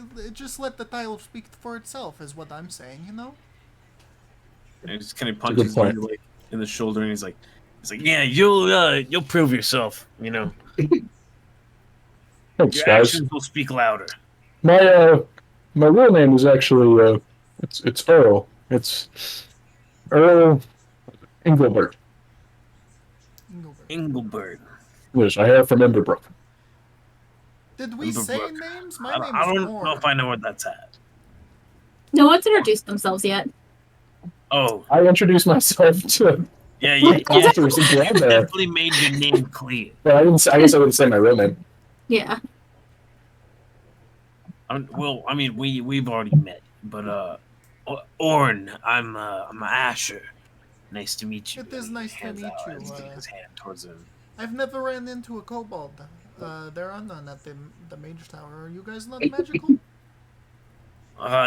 Usually we're not too magical, except maybe tied to, Dragon blood can be real potent, though. Tell you what, Ornn. Yeah, I always being tied to assumed that draconic, dragons yeah. are magic, so kobold should be magic. But I digress. It is good to meet you both.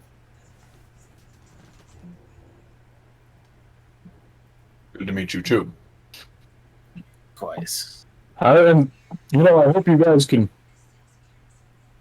I don't want to. I don't want to try to steal any thunder. I think we're all in this together. We have this problem to solve, and I know I can't do it alone. Right. And if we have, the willpower and power to do something about it. And if we can cure your brother while we at it, I know family is incredibly important. I love my brother. I just want the best for him, but I don't know if he knows what he wants. Yeah, Honestly, it's boys, hard to not be that really age. The Debbie Downer. He's only 1 year older. If this was really, really important, they would have sent an archmage and not an apprentice. But I like where your heart is. I like where it is. I like where it's at. Well, hey, maybe this will be step one in you becoming an archmage, huh? Yeah, that I sounds nice. yeah. I should. So were you picked, Ornn, to come here and deal with this? They wanted me. I don't know why. But I can relate. It's actually a long story. I don't really want to talk about it. All right, I won't pry. I was picked by Zarahor, the King of Dragons, to come and save Jinting. Oh, of course you were, buddy. Of course you were. And I just keep patting you on the back.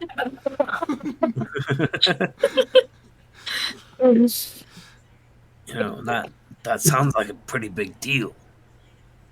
Yeah, it's a big weight on my shoulders, and I'm thankful that you two are going to be here to help carry it. It sounds very tough, yeah. What are your families like, actually? If you don't mind, I don't know. I don't know how long we'll be. Well, why don't you go first? Where do you hail from? Oh well, I was taken from my family when I was young, and I had no family for a long time, and then the family I thought I had died. But I'm from the Mage Tower, That's just how it be. See. And you're what are you? Yeah, I've never met one of you before. Really not an Aarakocra.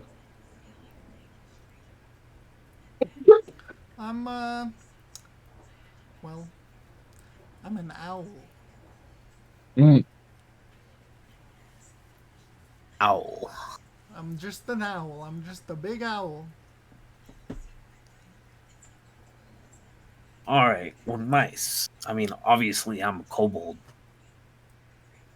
Not a dragonborn. Very draconic. I like it. So you're some sort of wizard, Ornn? Well, They're I'm teaching you just an wizardry? apprentice right now, but I don't really like my master, So I'm kind of just. Was that doing my own the thing. lady with the pink hair? Oh no, that's 50-50. That is 50-50. Yeah, 50-50. And where is she at in the ranks at the mage? I have no Tower. idea, but I know she's stronger than my master. Hmm. But since it's 50-50, that means I'm just as strong. Of course. What about you, Asher? I mean, what do you kind of skills do you have? I hail from Neverwinter, Mm. and my family was an immigrant. My dad did everything we could up until his passing, and then Sorry to hear that. my mother took Can't over, imagine. and I tried to do what I could, and I kind of fell into a little bit of trouble. Oh, drugs. Trying to maybe a little bit here and there, but mostly a lot of crime. Oh, Mm. big trouble. Trying to Big trouble, yes. support my family until a few jobs took me far away, and I came back, and my mom had built a lot for our family. Mm. So you've taken more of a clean path since then. I still smuggle for the family. You know, as part of the business. Well, that sounds like a deep, dark family secret that you just told a bunch of strangers, and I just like tap him with my elbow. Well, maybe they're doing it for good. You know, sometimes the man doesn't allow commerce in such a way that helps everybody. You know. It's all for benefit. You know? Inter-country relations I and environments promise. and everything. Sometimes those stop people from helping people. Hey, I'm not judging, you know. I'm not judging. You picked the right strangers, I think. Definitely.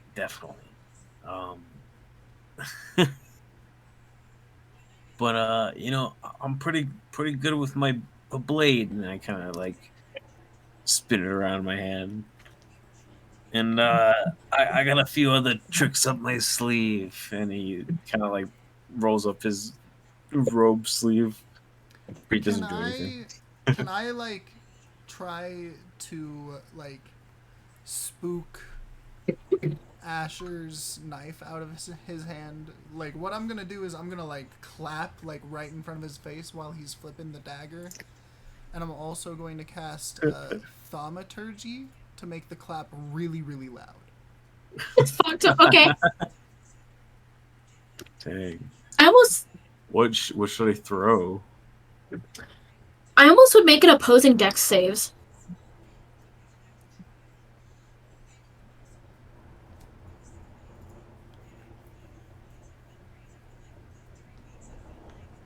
Dex save? At least, like, To be startled. maybe a con. Hold on. I'm Hold just casting a cantrip, so it just happens. It's not going to do damage, but like whether it, how startled you're going to be, right? Yeah. Is that what you a mean? con save. Because it's like, yeah. Con. Yeah. Oh. Ooh, nat 20. Double nat 20. Holy shit! Yeah. I've been rolling really good tonight, boys. Heck yeah. I'm gonna go ahead and call you guys. I've like scared, I made both of you guys jump. Did I toss my dagger or did I keep on? Lord. You tell Hold on, I'm thinking because like when I'm scared, like I ball my hands up. What does your character do? Asher would probably grip onto it, you know? Yeah. You tense up.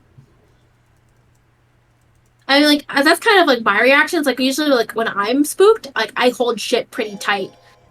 Mm-hmm. But you are spooked. Yeah, maybe now you can make a sleight of hand check to see if like you like hold on to it or if you drop it. Oh yeah, you got hold it. on. You fucking like gorilla grip that fucking dagger. Oh, yes, very Whoa. professional, yes. Oh, what was that? That was fucking loud. And like a few of like the sorcerers and mages will turn around and be like, "What are you doing?" What are you doing? And I'll just look back at them. With his owl eyes. Yeah. And they like just shake their heads and just kind of go back to what they were doing. Well, personally, my father trained me with this sword, and I'll pull out my sword. And he was quite the hero in his day. He saved many a town and many a people, including where I hail from, and up in Emberbrook. That's over on the other side of the mountains to the northwest. And he taught me the ways of the blade. But ever since I was chosen by Zarevor, I've gained some extra strength and some. I think he's been working magic through me. Well, can you feel it? Yes. What does it kind feel of like? It's like a tingle. It's kind of like a confidence that burns in my heart like fire. Sorry, that's not magic, my friend. Magic kind of feels like this weight Sounds like lunch. that's on you that kind of just like takes you away from your family and your normal life, and it kind of just like separates you as a whole. Hold on, I think I'm gonna cast command on you. Yeah! Fuck yeah! I'm so excited.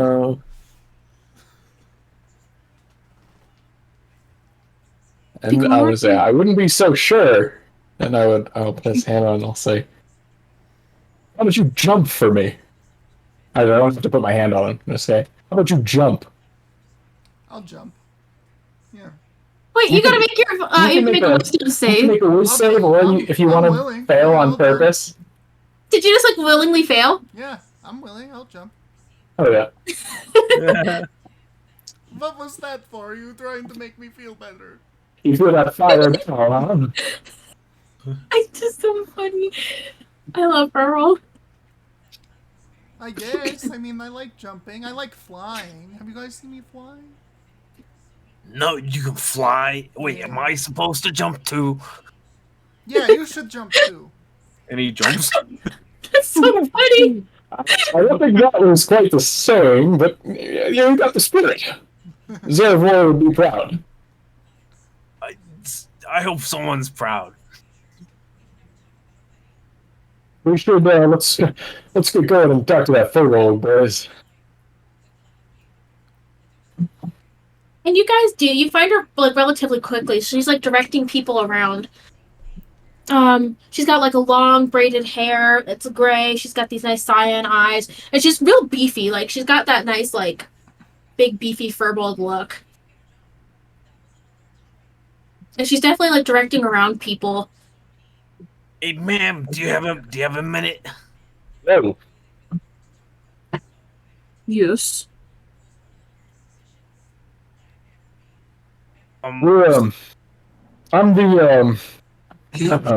here to help. Yeah, we got a great hero right here. And he kind of like tries to present up to him. Like, Thank you, Azure. I'm the golden luminary of justice, and I'm here to help with the all the issues going on. Ornn will step up. And what exactly are you guys doing here to help? Have you talked to the mages yet? They take priority right now. We're going to go out in the field, so I thought it would be very important to speak with you since you're the leader of the Circle of the Stars. What's the name of the tiefling? His name was Horror. Horror? Yep. Horror This lady, her said name is that, Earl. Aurel. Okay. And she Said goes, that we could talk to they're you. sending more people out. We haven't even had our first party come back with the scales yet. Well, that's good to know. Did you boys know they sent out more parties? I think they mentioned it. Yeah. Okay, yeah. Okay, yeah. Yeah, that's fine. If you go out, we're different. the We're most built different. useful thing you can do for me is make sure the 2 druids I sent along with are still alive. There's gonna be a young woman, Ariana, human, cropped curly brown hair, blue eyes. And this lady's pretty tall. She's like 6 feet. She kind of like gestures like at like a height that's like shorter than her. And I also need you to look out for Tabaxi, fluffy orange fur, green eyes, couldn't miss him. What's his name? What's the Tabaxi's name? 2 whispers in the wind. She whispered in the wind, or is the name Two? It's 2 whispers in the wind. Okay. 2? Yep. And the first one was Oriana, right? Ariana Wheatflow. Ariana. Yep. And then she was an elf? A human. Human. Human. With blonde hair? Cropped curly brown hair. Brown hair.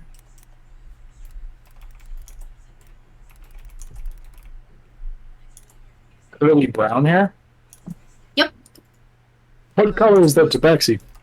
Orange, right? Fluffy? Fluffy orange. Fluffy orange. You couldn't miss him. I don't miss the hair, but I do miss him. I'm writing all of that down in my spell book. Is he kind of a doofus? Like, does he have orange cat? Absolutely, 100%. Oh my god, is he Nice. Tigger? almost. Oh my God. He is tall. He's like about 6'2". I wonder if that's why Tigger is the way he is. He's got orange cat He's an syndrome. orange cat. He's got orange cat syndrome. I had a coworker who told me it's just like all orange cats collectively share one brain cell. Yeah. It's all across the board. It would be most useful to me if you could, for one, make sure those two are right. I understand that they sent some of the guards out and a few of the mages. I hate to say it, I want my people back. You hate to say that? You don't want them back? I want my people back. So if you can get them back, just know that they are the priority to me. Horror also said something about picking up vegetation. Do you want us to do that? Anything you guys can do out on the field would be most useful. But lives matter more than the research right now, in my opinion. Oh, but not in horrors? Is there something spicy going on there? And, you mentioned his name, and she's, instantly, she kind of, tenses up. He's just trying to do his job. Oh, but and I'm just trying to do mine. More. Listen, in a position of leadership, your people matter more. I understand he's my head researcher, and that's what he's trying to do.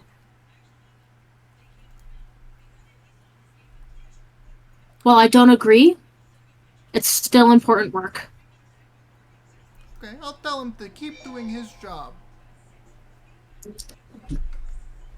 You do that. And then she goes back to, kind of directing people around.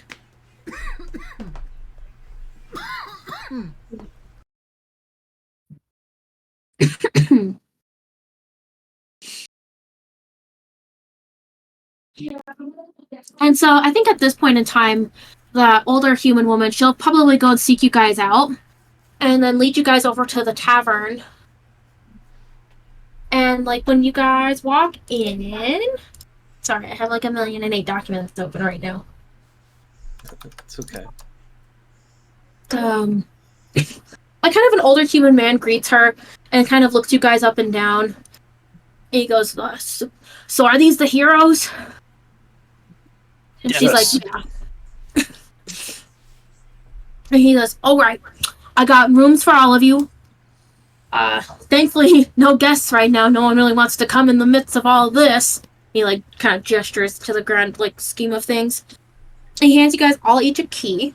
You guys get keys 1, 2, and 3. I take out Keep my it key. simple. Sorry, I already have a key. He goes, no. I don't think that went over here. No, that's for your room. So you're gonna go upstairs, you'll see the doors clearly marked. We'll keep your stuff safe. Don't expect to pay for it. You do have to pay for dinner. Okay, but I'm not giving no one free key meal. on myself at the time, so you have to take my key. He stops and kind of looks at you like, what the fuck does that even mean? And he's like, what's this key to? You know, I forgot. I traded it for a different key, and I never gave it back. Would you like me to hold on to that for you, Ornn? My key? No, I'm giving it to him. Yeah. Okay. I'm gonna trade it back for this key. I'm not permanently taking this key. Okay. Yeah. And the innkeeper, he just looks like so confused by everything going on. And he'll trade you the key. And he'll take your key and kind of look at it suspiciously. You know what that's for? No idea. I'll lean in really close. It is the key to my heart. Do you want to roll a charisma check on that? Yeah. I just hope my key works. Yes, perfect. Not one. He cringes so fucking hard. And he takes the key and he puts it on the table. He goes, you can have that back. Yeah, it was just for the bit anyway. Can I have my key back? Yeah, and he enthusiastically slides that across the table and like cringes. I take my key back. Hey guys, I'll be right back. I was actually about to request a bathroom break. Take a Cool. break. Yeah, let's take a quick break. Quick break. BRB stream. You want to go ahead and put up the BRB? Oh. Tatithy. BRB. There. And then muting now.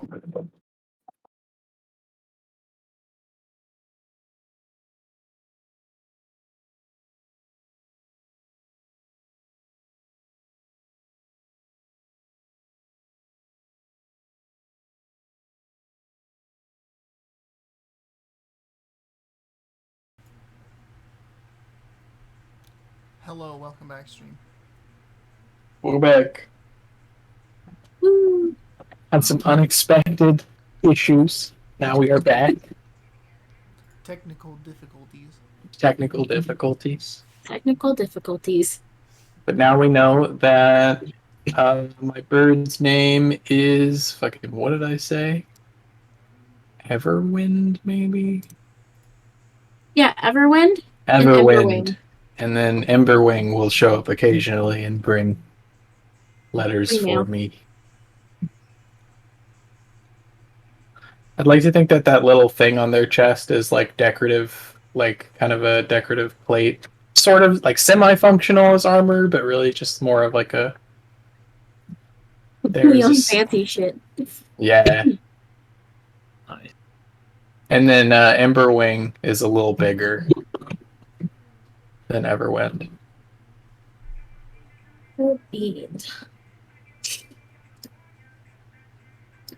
So I think we left off last, like just heading into the end.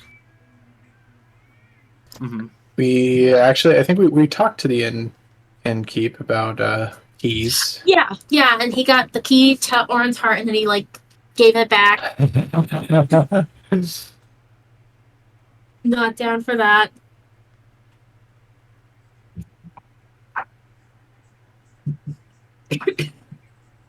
Ornn might get charged later extra for that. I thought it's all free. Yeah. The room's free. Dinner's not free. I was trying to get a discount. But the nat one, definitely Mission not. fails. Mission totally failed. You'll get them next time. I do take the key, though, and I feel like I would have had a really long day, so my character's gonna go to his room. Sick. I do have in the folder, the Google folder, if you go to the North Strand Market, that's where you can see all the inn stuff that it has. So the rooms are like, this is like kind of like a boarding house. That's the only inn in the area. It has 17 rooms. Nobody's staying there currently, so you guys are the ones who are keeping it. The Oh, shit. Hammered Yeti. Yeah. That's the bar. There's pictures of the rooms, and they have like a bathhouse outside. Are you showing stuff on Roll20? I'm not. Or are you just I describing really, it? like, I'm gonna be real. I thought I'm maybe you not were very sending us pictures. You don't have to. I can. Hold on. To the group chat. Sick. Good job, Sam. That's not what I wanted to copy at all.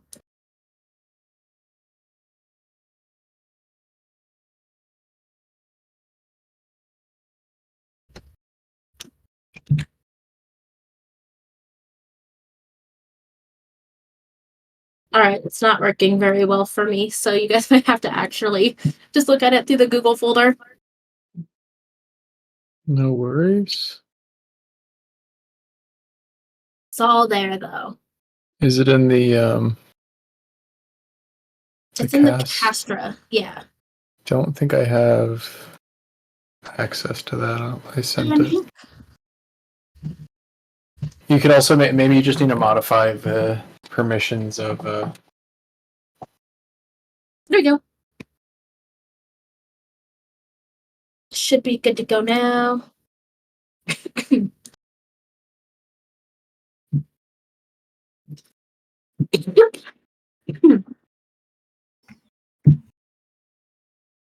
You all can go in, get settled in. You've got your rooms. The bar is like available to you. They do have food and all that good stuff. Is it the slideshow? Yeah. Oh my god! Holy shit! Making markets is like one of my favorite things.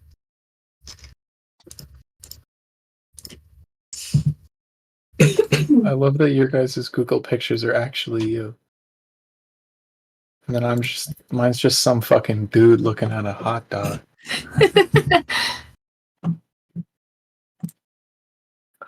Wow, all the drinks. Oh my god.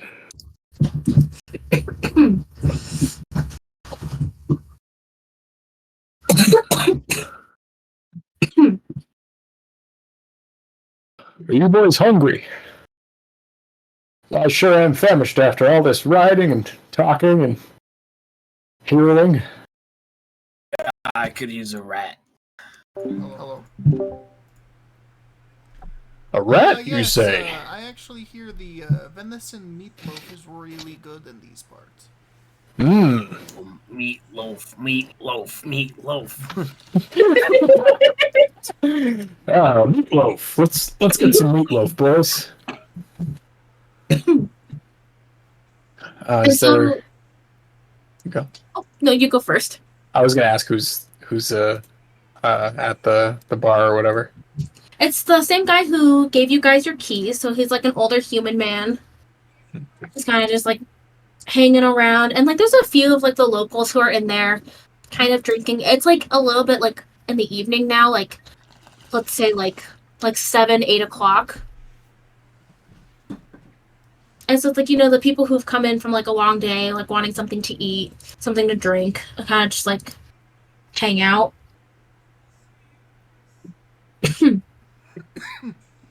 And the bartender, he'll like kind of walk over to your area and like put as much distance between himself and Ornn as possible. What can I get you, boys? I hear you have magnificent meatloaf. Meatloaf. Meatloaf, meatloaf. That'll be 3 meatloafs then. How much for 3 meatloafs? For you two, 4 silver and 9 copper. For him, 5 silver. I'll go ahead and pay all of it. So what is that? That's 18 copper and 1 gold, 5 silver. 14. Yeah. You're 13. I'll just give him 2 gold. Are you gonna give him a tip, or are you like wanting a drink? I'll buy first round on me. Yeah, he can keep that. I'll tell him to keep the change on the 2 gold. Sick. How much? Phil, How much gold would? The first round?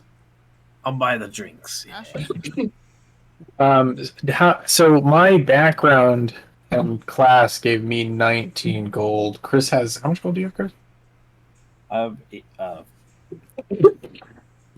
15 from my background. Would Chris have, or I have more gold from our parents? I assume Chris would have. Chris would definitely have definitely more than I He's would. got like a mob family. Yeah. I think like Ornn would probably have the least because like he's used to being like in like a school environment where things are kind of taken care of. Yeah. Right. I love socialism. So since you're buying, can I get the glass of the psychic sword Riesling? Of Riesling? course, my friend. Oh wait, no, I read these wrong. Hold on. I need to...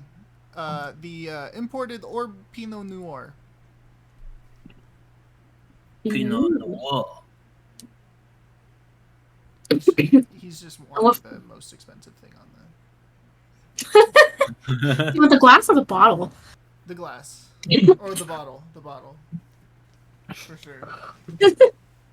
I'm kind of a big guy. I'll take whatever is strongest and cheapest. Strongest and cheapest. I'll take the house mead. Done. I think that is the strongest and cheapest. Needs all around. I mean, like, the sculpted harpy porter is, like, pretty strong, but it's, like, more expensive. Significantly. I guess I don't have an actual price. We'll call it.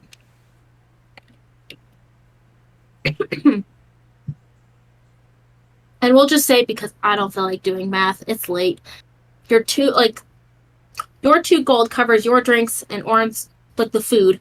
You're gonna buy the bottle. And we'll call it, like, yeah, for, like, 4 gold. And we're good to go. And when he's pouring, like, when he hands you the bottle, Ornn, he's definitely, like, he, like, puts it on the edge and slides it, like, with his fingers so he doesn't have to, like, be close to you or hand you the bottle. He, like, instantly kind of rushes away. Do you guys like Pinot Noir? Yeah, let me I'll try some. He starts pouring out wine glasses of it. I believe it can be a bit dry, but this should be a pretty good one. I hear it's pretty good.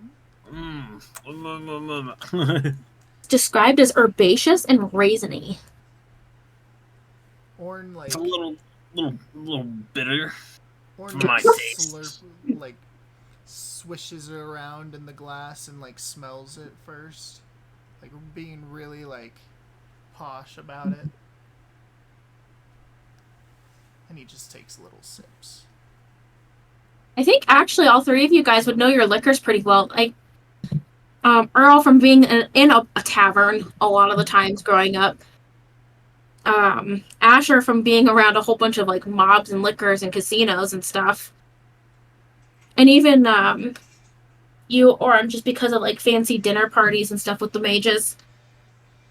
So you guys can appreciate a good drink. Nice.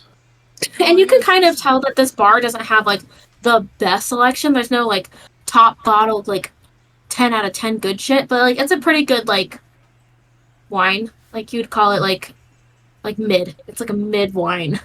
It's not terrible. It's not great, but it's, like, it's mid. This is a pretty good herbaceous and raisiny wine. It's all right. Well, it does the trick. At least it is not dry. You know, And, I think all the alcohol's great.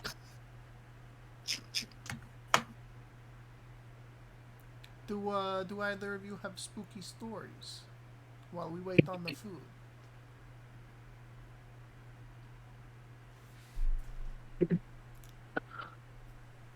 I'm not ready to tell it yet.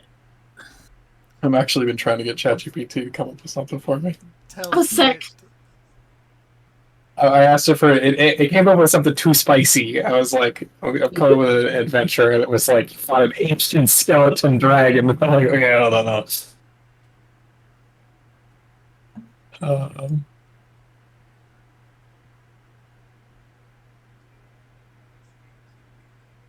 I asked for 100-word one, and it's definitely writing more than 100 words. Chill.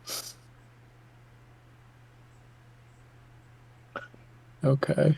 One time when I was a boy, my father, I don't know if you've ever heard of him, but his name is Eldrick. What's my last name? Engelbert. Can I do an insight to see if I... Or a history? Yeah, either work. Nice. 15? And, what are you trying to, like, find out? Have I heard about his dad before? Engelbert? Yeah. With a history check of that, that name is familiar. You hear, like, you've heard stories of, like, a half-orc who saved, like, a halfling town, and he took, like, on a halfling name, and that he still is kind of out and about. And he ran with a guild. I don't know if you want to come up with that, Patty, or if I should come up with it. You can come up with it if you want. Ooh, guild name generator. Let's go.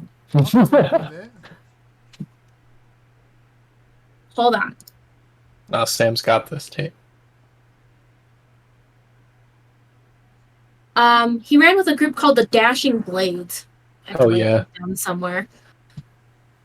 And they kind of like they're a little bit nomadic, but in recent years they've all kind of settled down in like a similar area.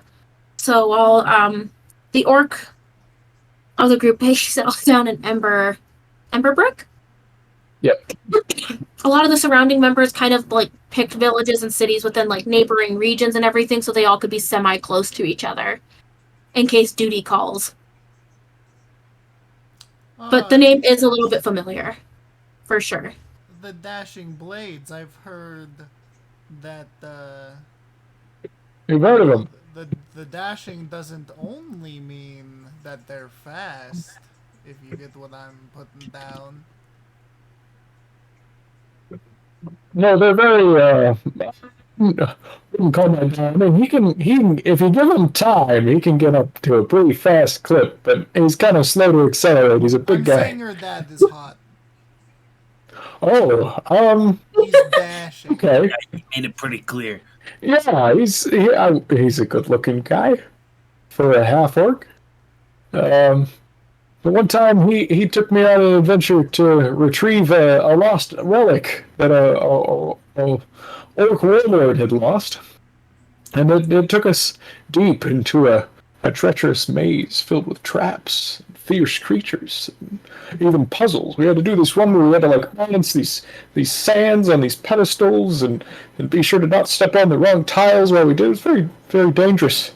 But we succeeded, and we got to the heart of the caverns, and there was a guardian beast. It was a large, half lion, half bear type creature with 6 legs.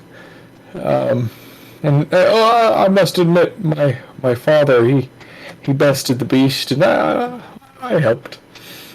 And then we got the war hammer, and we were able to return it for a decent sum of money and more reputation.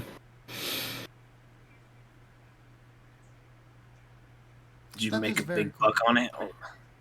We made a decent amount, yeah. We were able to use that to help buy more booze to keep our tavern running. So you're pretty accustomed to drinks too, then. Yes. I do like a good drink. Speaking of, where's my meat? And the bartender or the owner, he'll like yell back, "How long on the meatloaf?" And you hear it's like a little call back, like 10 minutes.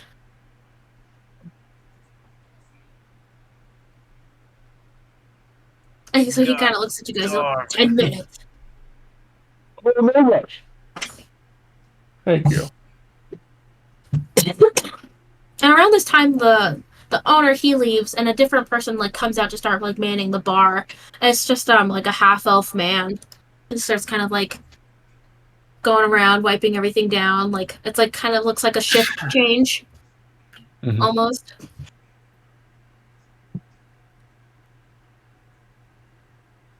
I mean, does anyone even keep track of time around here? And there's a clock on the wall. Somewhere. Somewhere. I perceive this clock.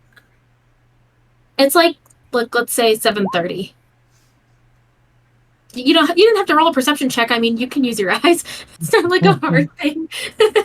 Perception is my eyes. Are you saying you just don't look very hard? Is that canon now? I don't know. Yeah, it's like 7:30. Can I actually cast Prestidigitation when he says Yes. that and create a pocket watch? Yeah. You do that. So as soon as he says the time, I also say the time, 7:30. Nice. That's a fancy doohickey. Yes, here, take it. Why, thank you. And then I think it would disappear because it only lasts until the end of my next turn. So that's like Yeah, 5 seconds. Yeah. Oh, So it lands in his hand and it instantly pops. that's a nice trick. I got a nice trick too. Well, show me your nice trick. I like tricks. And then I'm gonna cast Tasha's Hideous Laughter. On Ornn? Yeah.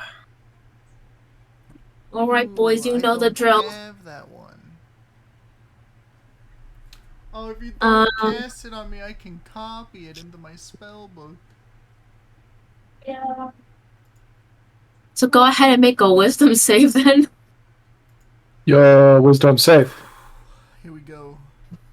Let's go, Ornn. Don't fail me now. Oh, I'm waiting with bated breath. On that 20. You feel like the tickle of a giggle and then it goes away. Can I scribe spell? Can you do that early on? Yeah, I think that's level 1. I'm checking right now, actually. That's why I'm... Because it's new. I don't think you get that at level 1. Yep, scribe spell. Yeah, it looks like you do. Oh shit! All right. When you What find do a wizard spell of first level or higher, is Tasha's Hideous Laughter a wizard spell? Yeah, those are both Yeah, Arcane. Oh, sick. Yeah. Then, yeah, go ahead and scribe. So that is going to take 2 hours, boys. So I'm just going to be scribing that into my spellbook for 2 hours. And, like, your meatloaf comes out a little early, and it's just, like, a little waitress who comes out, and she, like, sets all of your plates down in front of you, asks if you guys need a, like, refill or anything. And then, like... I would love a refill. Another round of mead. And she'll give you guys this one on the house just because she, like, heard, like, through the grapevine that you guys are going to be going out. And so she'll, like, to say a quick little, like, thank you for going out. Like, it's pretty treacherous out there, and I know it's really scary, and a lot of people don't want to, like, take any action, so we appreciate it. She just, like, tops everyone's drinks off. It's the least we can do. Thank you. You're the real hero, man. And she'll, like, give you, like, a coy smile and kind of, like, go back to what she was doing. And a lot of it's just, like, running other food out to other patrons there.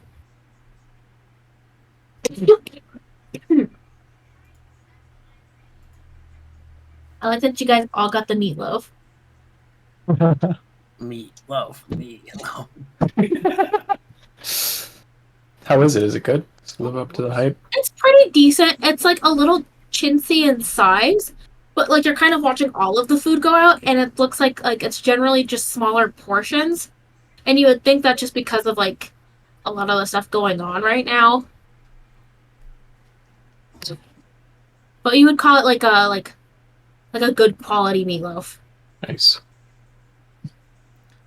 See, this is good quality. Scrumptious. And just Almost as good as my dad's cooking. I'm like taking pieces of it with my beak and like throwing it up into the air and catching it with my mouth, and that's how I'm eating. And like some people in like the tavern are like watching you in awe. Like for one, like the Owlin, like they're not a very common race, so a lot of people don't see them. So they're definitely like watching you eat like you're like a spectacle. Like, wow, look at that guy just fucking go. Should I do a performance roll? Are you performing? Or are you just eating? Yeah, if I start to notice them, I'll start to like jazz it up a little bit. Yeah, go ahead. 16? Yeah, that's pretty good. So you're kind of like hamming it up and like kind of doing tricks, and like a lot of the people have kind of just like stopped to like watch. You've not embarrassed yourself. You seem like a pretty cool guy to most of the people in the tavern. Nice. See, I'm a pretty cool guy. I'm a pretty nice guy. I'm a pretty neat guy. Just because he can spin some forks. Well, what can you do? Let's see what you can I mean, I'd love to try to spin some forks. Is that what you're gonna do? Yeah, and then I'm gonna try to do a performance and spin some forks. You spin some forks, and it's pretty cool. I mean, like, you don't fail, but it's nowhere near as cool as like how he's eating. Can Yeah, I... you definitely bet it. While he's doing that, actually, can I do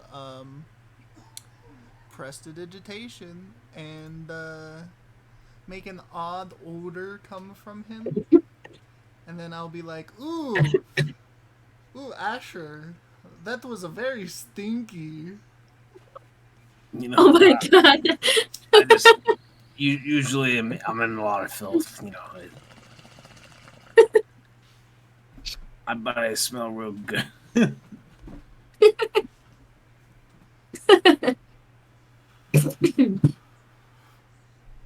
Maybe it worked up a sweat spinning all these forks. Got the meat sweats from eating that meatloaf. Yeah, the meat sweats. Meatloaf sweats, It might huh? be the venison. Yeah, it might be the venison. Oh my god. Ornn will sit back down and like finish eating his. Are you gonna eat? Yeah, and then the same little waitress, she'll come, she'll pick up your guys' plates, kind of say thank you again, ask if you need anything else, and then just like be on her way.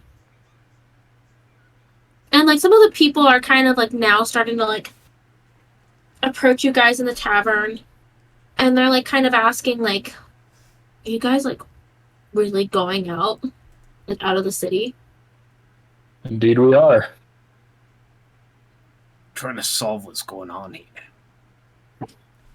You think you'll make it back? The last people they sent haven't been back, and it's been almost a week now.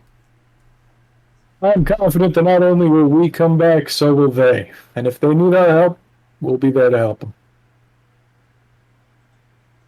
Roll a persuasion check. Alright, Because you're kind of talking to like a small like group of people, sure. kind of see like how much they believe you.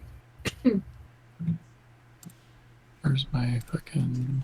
There it is. Persuasion. Oh, yeah. 18. They don't know if it's your confidence or the fact that you look like a rugged hero, but they do. They believe you. And like, like the people kind of like get like a little bit more like, yeah, like thank you for coming and helping us. Like, we really appreciate it. And if anyone can get them back, it's you. Thank you for the confidence. And so generally kind of like the morale in the bar has kind of like grown just like a little bit. Hell yeah. And like some of the people kind of start like asking like who you guys are, like what you do. And just like, kind of like chatting it up before you guys go. And I mean, like, it's kind of like, for one, like, you guys are kind of races that are definitely not common to the area at all, so. Well, I'm here on confidential affairs, and I wink at the other boys. Wait, what? Fucking weirdo.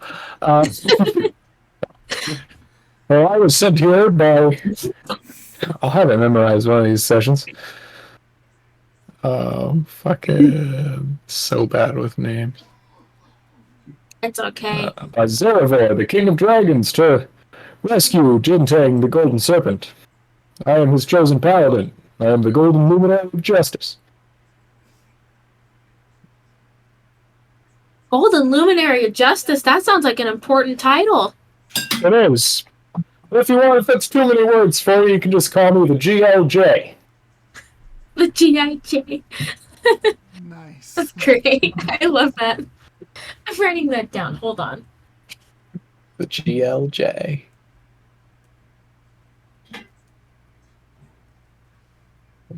I was sent by an organization to help my brother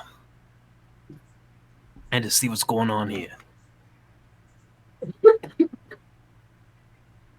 You guys sound like you're pretty important. I hope you're more capable than the last group they sent. Although I'm sure you guys will be able to bail them out of whatever trouble they got in. I hope so. If they are in trouble, we'll be there.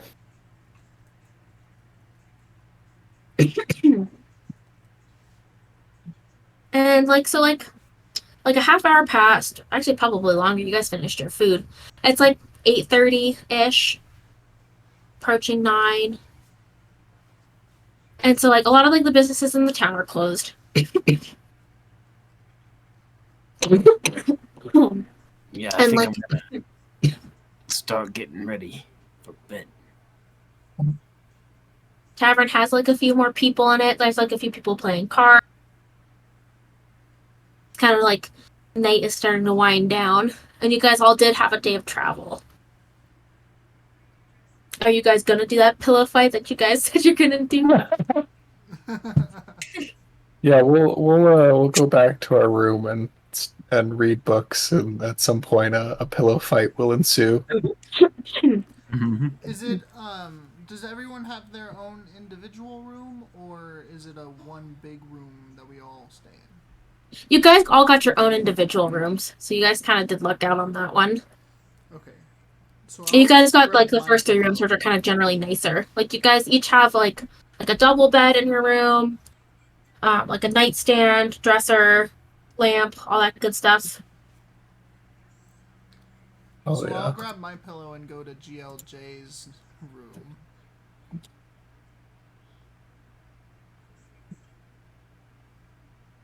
Party in GLJ's room. Mm-hmm.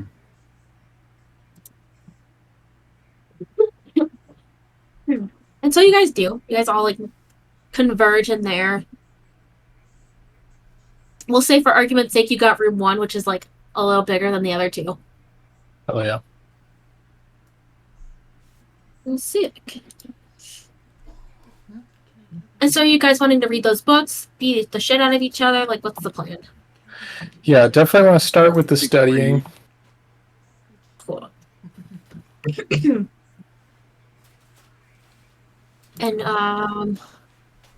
are you guys all reading like the same book, or are you guys like trying to get different information? Because I can give you guys different information based on what you're reading. I know you I guys. think we all 3 picked books. out. Yeah. You guys got the necromancy book. You guys picked up a lot of books actually. Guys got some like shadow corruption books. I know there's a lot of stuff on the dragons. So if you guys would mind telling me what you're researching, and then roll an investigation check on how much information you find in your book.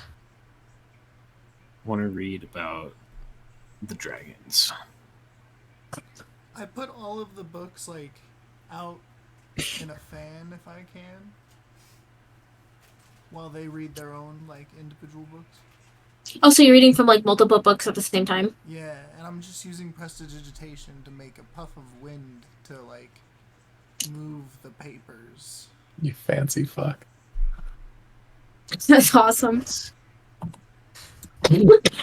Okay, so from the Book of Dragons that you're reading, Asher, you're kind of pulling out information that like there are some dragons that hail in the mountains nearby.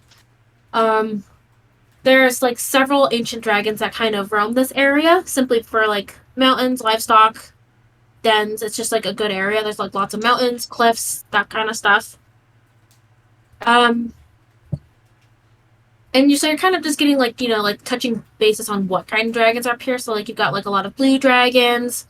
There's the one ancient gold dragon, and then there's like one ancient white dragon that's like chilling. That kind of hit Castra every now and then. Nothing about the dragon here. I mean, you got some general information, like you got his name and like what he looks like. Right. Okay. Yeah, But with an my- 11, you're just not like you're not like reading very hard. You're probably tired. Yeah. Okay. Can I look into the corruption of the dragons and like what that can, what different kinds of corruptions look like on dragons? Yeah. Go ahead and roll an investigation check.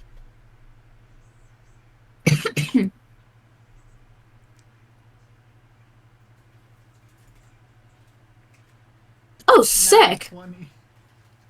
So this book is like all about like diseases, afflictions, and spells that have like been recorded and cast on dragons.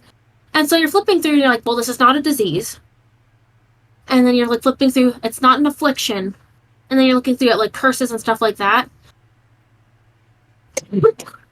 And so you're able to find that, like, you know, for one, dragon's scales don't often change color the way this is happening. And so it definitely seems like it's 100% a magical effect.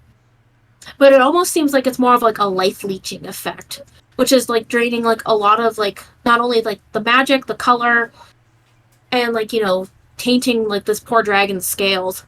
And for it to happen on such a grand scale, like this, like things like this have been recorded from like energy sapping and all that good stuff.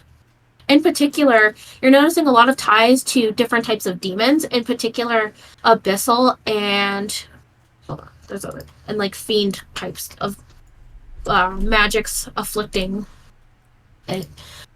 This has also been recorded in the Shadowfell. Like if like a dragon gets stuck in the Shadowfell for like a good amount of time, it'll affect it in that way as well. Okay. So it's kind of looking more at like this is definitely a corruption. It's almost looking curse-like, and this like dragon is having like a lot of stuff sucked out of it, which is probably what's keeping it there.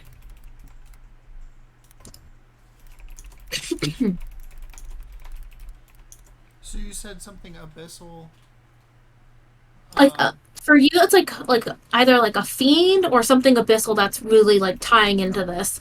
So it's like either like so it's definitely like a higher level demon, demonic stuff, good stuff. I mean, it's not good, but Okay. So, boys, it looks like a demon is stealing the dragon's life.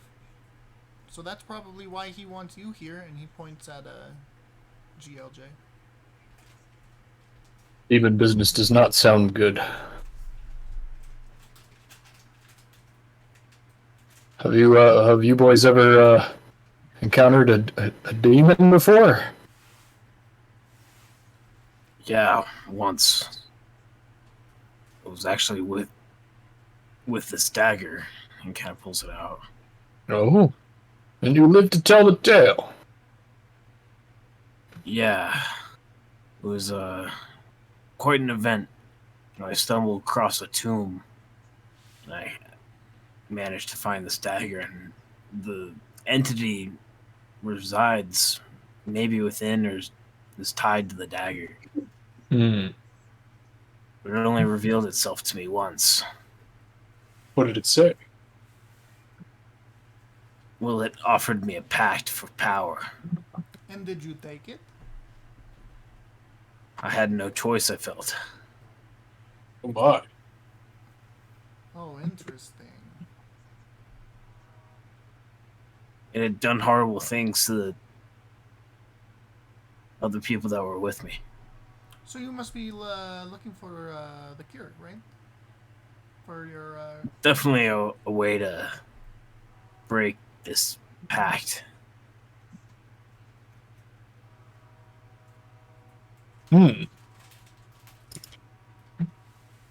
Scary stuff. Maybe we can help you with that. But I've gotten some definitely more powerful to do things to, help my brother, and now, try to help all these people, and maybe even help this dragon. Well, maybe you can use this affliction for good. Before we rid you of it.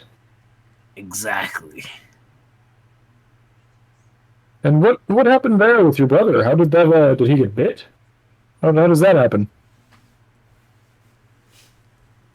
Yeah, he was out in the woods one day, and he came back, and he didn't quite know what had happened, but he definitely had met with another lichen. Scary stuff. Yeah. You are really tied to lichens, huh? Are you a shapeshifter yourself? Me? No. Like I was born a kobold. Do you want to be? Do I want to be a kobold? Oh, I thought you were gonna polymorph him. Do you want to be an animal? What level spell is polymorph? Polymorph is a 4th level spell, so I can't do it. Okay. I have absolutely no desire to be anything but me. That's good. That's the spirit. Yeah, well, good for you, dude. Yeah. What about you, Ornn? What's the bird life like? Well, I Can you fly? With the bird life. Yeah, I can fly. I told you I can fly. Seems pretty bird-like to me. But I dissected an imp at the mage tower. So that's what I know. But that was a fiend. Dissected, you say? It was dead? Yes, it was rotten dead. Interesting. I kept its toenail. Gross. Yeah, a little vile. Imp toenails are a reagent in a lot of things, believe me. Should I do a deception? I mean, if you're fucking lying, I mean, I'm just gonna believe you. I don't think Alright. that big of a deal. Oh, speaking of which, going forward, I totally am stealing this, by the way, from Matt Mercer. Is If it you're gonna make deception or persuasion? yeah, damn straight, that's the rules I'm gonna initiate. I saw that TikTok and I was like, ooh, that's I good. was like, I do that now. Like, yeah, me too. That's my well, rule now. all of them, like we do. I thought sending that to Tate. I did send it. I sent it to Tate on TikTok. I was figured eventually he'll see it. Yeah, I sent it to Chris. Nice. What's it? It's like a rule where it's like if you're going to roll either a persuasion or a deception, you don't say which one you're gonna roll. You're just gonna like say like, hey, I'm gonna roll like a talking check or whatever. So the other person doesn't know if you're lying or persuading. Oh. Yeah. So if you say something and I'm like, I'd like to insight that, you will just and you also have to do this privately because there is a way to do that on Roll20. I saw there's a way you can make it so a roll is only. Well, we can figure that out, but you can make it so only you and the DM can see it. And then that way we don't know if you're rolling persuasion or deception. So like basically like we might not believe you, but we might just think that like that you're not lying, just that you weren't very persuasive about it. Yeah. Gotcha. It's a pretty cool role. Honestly though. I thought it was really dope. So just so you guys know, going forward, if you're gonna make, this is for inner party in particular. Like if you're gonna go and like lie to somebody like an NPC, you could just say, I'm gonna make a deception check or a persuasion check. But if you're gonna lie to a party member, that's when you can kind of be like, hey, I'm gonna say this, and then like you don't even need to make the deception roll unless somebody incites you. Okay.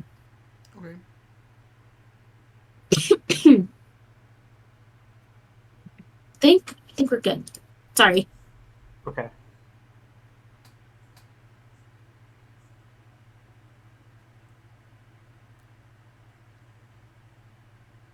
Do we want to move on to my book? Yeah. What rules are we doing? It's like whatever book you want to read. Like you guys kind of took a fuck ton of books. Like you got ones on dragons, corruption. Yeah, what did I get? I necromancy. got one on my god and one on the dragon. Yep. Which one are you reading? I have to make I a roll will real quick, so I'll be right back. Potion. Okie dokie. I will start with the one on my dragon. Is that an investigation? Yeah. 3.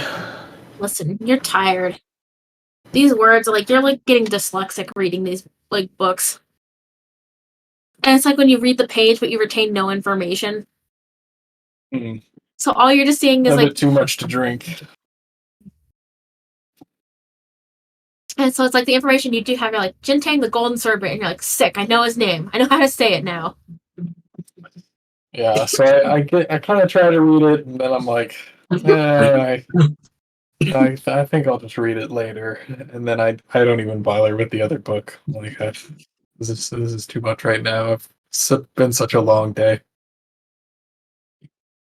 Yeah, most of you guys came in, like, today. Like, it's been a busy day. Yeah. Mm-hmm.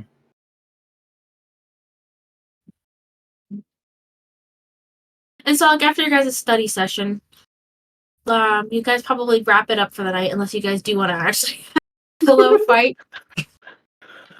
Beat each other up and then go to bed. Yeah, Going down. yeah, the GLJ, when he's tired of reading, so he's just gonna grab a pillow and just smack the shit out of Asher. I don't even know a check to make. Like, I just want to see if, like, Asher goes flying. Do you want to make, like, do you want to make, like, a strength check? Yeah, I'll do a strength Opposing check. strength checks? Can I intentionally roll with disadvantage like I'm holding back? Yeah. We'll do that. I don't have that great of a 14. Oh, yeah. You hit him fall with... the fuck over. Yeah. Ooh. You're knocked a little silly. And then I'm gonna throw him a pillow. Bring it on, little guy. I'm gonna throw the pillow at him. Sick. I don't know if I would call that a roll to hit if you're throwing it, or if you just, like, automatically hit. Yeah, we'll call, like, go ahead and, Roll to hit. yeah. What would that be? Just a d20? Yeah, Just I'd roll say a that d20. in order to make contact with me, all you'd have to do is beat a 10. Oh, sick. Yeah. Yeah. Yeah, because I'm not, like, dexterous. And the armor isn't really relevant in this situation. So. Yeah. I mean, you're not going to take any damage. Uh, And you do, so it's like smacks him square in the face, this pillow. And then, then we could just start beating the shit out of Ornn. yeah. Oh my god, you guys tag team him? Yeah, we'll tag team Ornn. Off topic, do you guys have siblings? I have a don't know. sister. An Okay. older sister. We didn't really, like, get physical too often. We were both pretty easy to upset. So we didn't, like... I got two sisters, and, like, when, like, my little sister was a kid, like, my older sister and I would gang up on her with pillows and just, like, start fucking hitting her so she couldn't get back up. This is how I'm picturing the situation. Oh my god. Yeah. Well, Asher was, like, standing on his chest, just beating the shit out of him. Like, I imagine, like, if he was, like, reading a book kind of, like, on his knees, you guys are just, like, he's, like, crumpled over and you guys are just, like, taking turns hitting him. Yeah. So you guys... You do. You beat the shit out of each other. Ornn gets the worst of it. You guys, like, bully him, like, maybe he, like, ruffle his feathers a little. Beautiful. And then, like, it's probably, like, late a fucking clock. And you guys head back to your rooms. Call it a night. Unless there's anything else you guys are wanting to do. Maybe beat up Ornn one more time. I think I want to, before I go to bed, I want to kind of do... I want to try to pray to... Fuck. Let me read it again. Zerafor? Zerabor, yes. I would like to, assuming, and I don't know what my father, Ezra would have taught me kind of how you pray to Zerabor. Mm-hmm. Then I'll bring out my, like, holy symbol that I have, which you can tell me what that looks like later if you want. But I have a holy symbol. I'll pull out my holy symbol and do whatever kind of steps are necessary, and then I want to pray to Zeraphor and be like, Zeraphor, I understand why you picked me, but at the same time, I don't. I know that Ezra has been praying to you and asking for this for a long time, but I feel that I'm not ready for this, and I don't know what I'm doing, and I need guidance.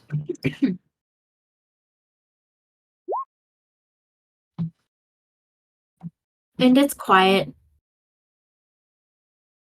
All you have is just a feeling like you know you're supposed to be here and you know that something's wrong. But you're left with kind of just the quiet emptiness of your room and just that feeling in your chest like you're supposed to be here. With that, he will go to bed. Sick. And I'll just assume that everyone else went to bed. Yeah. Just kind of crawls into bed. Snoozes. And so the night passes uneventfully. And as the morning sun rises, it beams into your guys' rooms. Oh wait, there is no sun. Hold on a second. There is no sun. The Psych? sky is the same fucking color, and that would make sleep so weird. I didn't even think about that. Yeah. Could you imagine going to bed, sleeping for a long time, and the sky just be exactly the same outside? Fucked. I feel like you feel like you're not getting much sleep. Yeah, A absolutely. lack of a noticeable difference, but upon waking. Yeah. So you guys you do sleep. And when you wake up, it looks like exactly the same outside. It looks like it's still in that perpetual twilight. So you have no idea how long you slept for. These rooms don't have clocks. So it's definitely really jarring to wake up and still everything look exactly the same. At least to feel rested. But do you feel rested? Sleep. And is there anything you guys would like to do when you wake up? Take down to the bar, can meet up with each other, head out. I'm back, by the way. Oh, welcome back. Back. We beat the fuck out of you. We ganged up. Yeah, they ganged up on you and beat the shit out of you with pillows. Oh, okay. And then we all passed out? Yep. Yeah, you went back to your room. Unless you want to say you fell asleep in Could I mine. do something in my room before I go to sleep? Yeah, of course. I tried to pray to my god. I got a feeling, but no words. I would take Gideon's ashes out of my bag, and then I would cast all of my spell slots into Healing Word into the ashes. And then I would go to sleep. You do that. It doesn't really do anything. It's just Healing Word, Healing Word, Healing Word, Healing Word, and going to bed.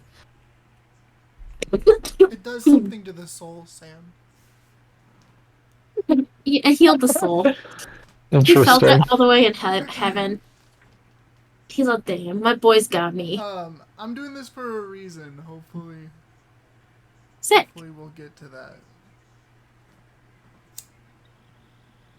Well, alright.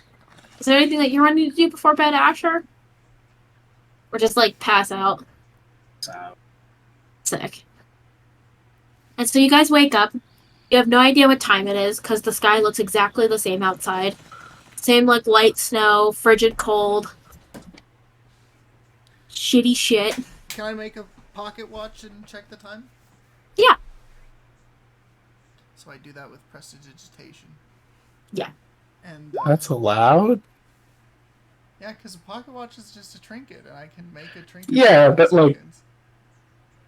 But how would it be time accurate? I don't know. I asked Sam, and she said yeah. it's just magical.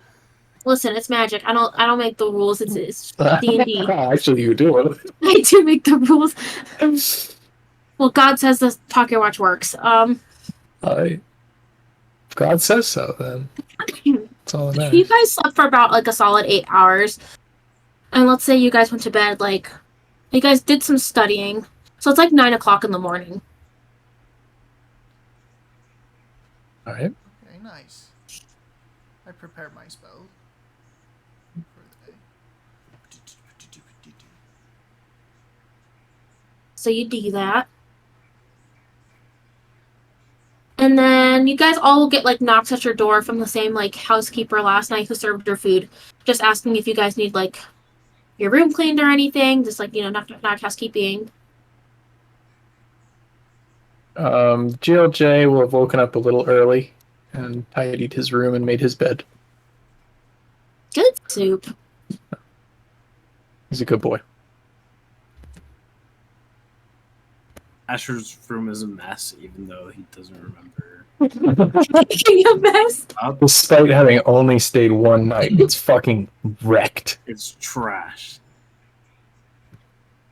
And I think she'll glimpse in and be like, oh shit. Do you need your room cleaned? That would be great. Oh, I appreciate it. And he's like stretching as he's like walking out the room. You want me to come back later? Clean now? Oh, that was good. I'm real famished. You seen any rats around here? No. We keep it very clean and no rats here. Oh, okay, meatloaf it is. Meatloaf for breakfast? Sick. Oh, that's true. Okay, I would just head down to the bar. Okay. They better start heating up that meatloaf, or just keep it in room temp, whatever works. It's gonna just be cold. And Asher starts heading towards the bar for breakfast. Yeah, so you head down the stairs, reach the bar. It's the same guy who Ornn freaked out yesterday. Oh, fire up the grill. I'm craving some old meatloaf. You got it, bud. Can I get the cheese platter? He looks at you and he's all, alright. I'll just take some fresh fruit. Thank you. I got bad news for you. No fresh fruit in here. Terrible news. I'll load up on carbs in the morning. But you Let's said see. fresh fruit? Yeah, fresh fruit. Yeah, there's none of that here. It's too cold. Makes sense. Hold on, let me peep the menu then. That's the drinks menu. Food. Salad's off the menu right now, too, which kind of is big sad. Oh damn! I was gonna pick that. I'll just take the venison veggie soup. Got it, boss. And so he runs to the back. The soup comes out first. Like, it seems like he started the soup early in the morning. It keeps it heated like most of the day. Or like makes it when he needs it. So he sets it down in front of you. And then the cheese platter also comes out right away. So that's good to go. Meatloaf is going to take a minute. So if you guys want to talk or anything, get some stuff cleared up on what your plan is for the day, you guys do have the quest to go out and retrieve scales, possibly retrieve that other party, and possibly retrieve or look just for any vegetation growing in general. GLJ, would you like some of my cheese? I would love some. Not too much though. You don't want to load up too much in the morning. So take it easy on that cheese. Do you like brie? I don't like brie cheese, but I do like the goat cheese. So you can have as much brie cheese as you want. I just, you can have some goat cheese too, but It's all right. I think cheese makes you gassy. I can definitely relate to that. that is part of the fun.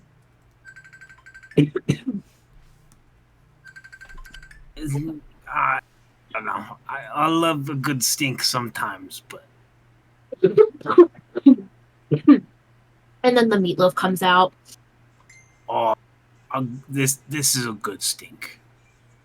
And then he kind of starts digging into it. It seems like this meatloaf this morning is better than the meatloaf last night. Oh, freshly morning meatloaf. Freshly made morning meatloaf. You can't beat it. Now, only if the chef started adding rats to the menu, then this would be truly the best restaurant. And the bartender, he'll just be like, "Oh, I don't think rats are gonna be added anytime soon." Trust me, they're on the rise. Everybody loves a good rat. With how scarce food's been lately, maybe. But you don't knock it till you try it, and then he kind of like Don't knock it till you try it. like pulls a rat out of his bag and like dangles it. Oh, he looks like grossed out, but like. I So you remember having rat stew with my family. You know, all classic. Mother always used to make for us when we were poor. Oh yes, so kobolds eat rat stew. Oh, I love them. So We do can't get enough of them. owlins. Oh, buddy, we're gonna be hunting for so many rats. We're gonna explode our stomachs with rats. That's how many rats we're gonna be eating. How are you feeling about this, Earl? I mean, like, your parents taught you that rats are, like, dirty. Oh, I don't think I'd ever want to eat a rat. Have you tried I've it? never, I've never tried one. We always treated them as vermin to be kept away. They held illnesses. Yeah, they're kept away because they're too delicious, They're and we'd eat them all delicious. up. Hmm. Easy to find on the road too, so like, if we They're get out everywhere. there and it's survival, we aren't gonna start eating each other. I know I look tasty. That he does. Oh, I would never dream of eating you.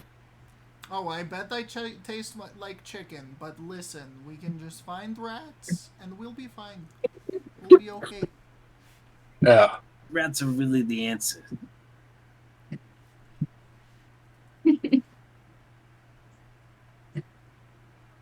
So you guys wrap up your meals. Your plates are taken away. It's like 10 o'clock-ish. Is now a good time to kind of Wrap it up. Yeah. Yeah, probably a good idea to call it there. cool. Well, thanks for playing, guys. This is I'm amazing. figuring out the Yeah, that's accents I'm wanting to do. Like, I think the only one I feel solid in is, Mother Abby. Yeah. Those were good. Yeah, it was fun. Mhm. Bye, stream. I stream. Thanks for coming. See you on Monday for the Realms, and then next Thursday for another episode of this. Stay It's a- tuned.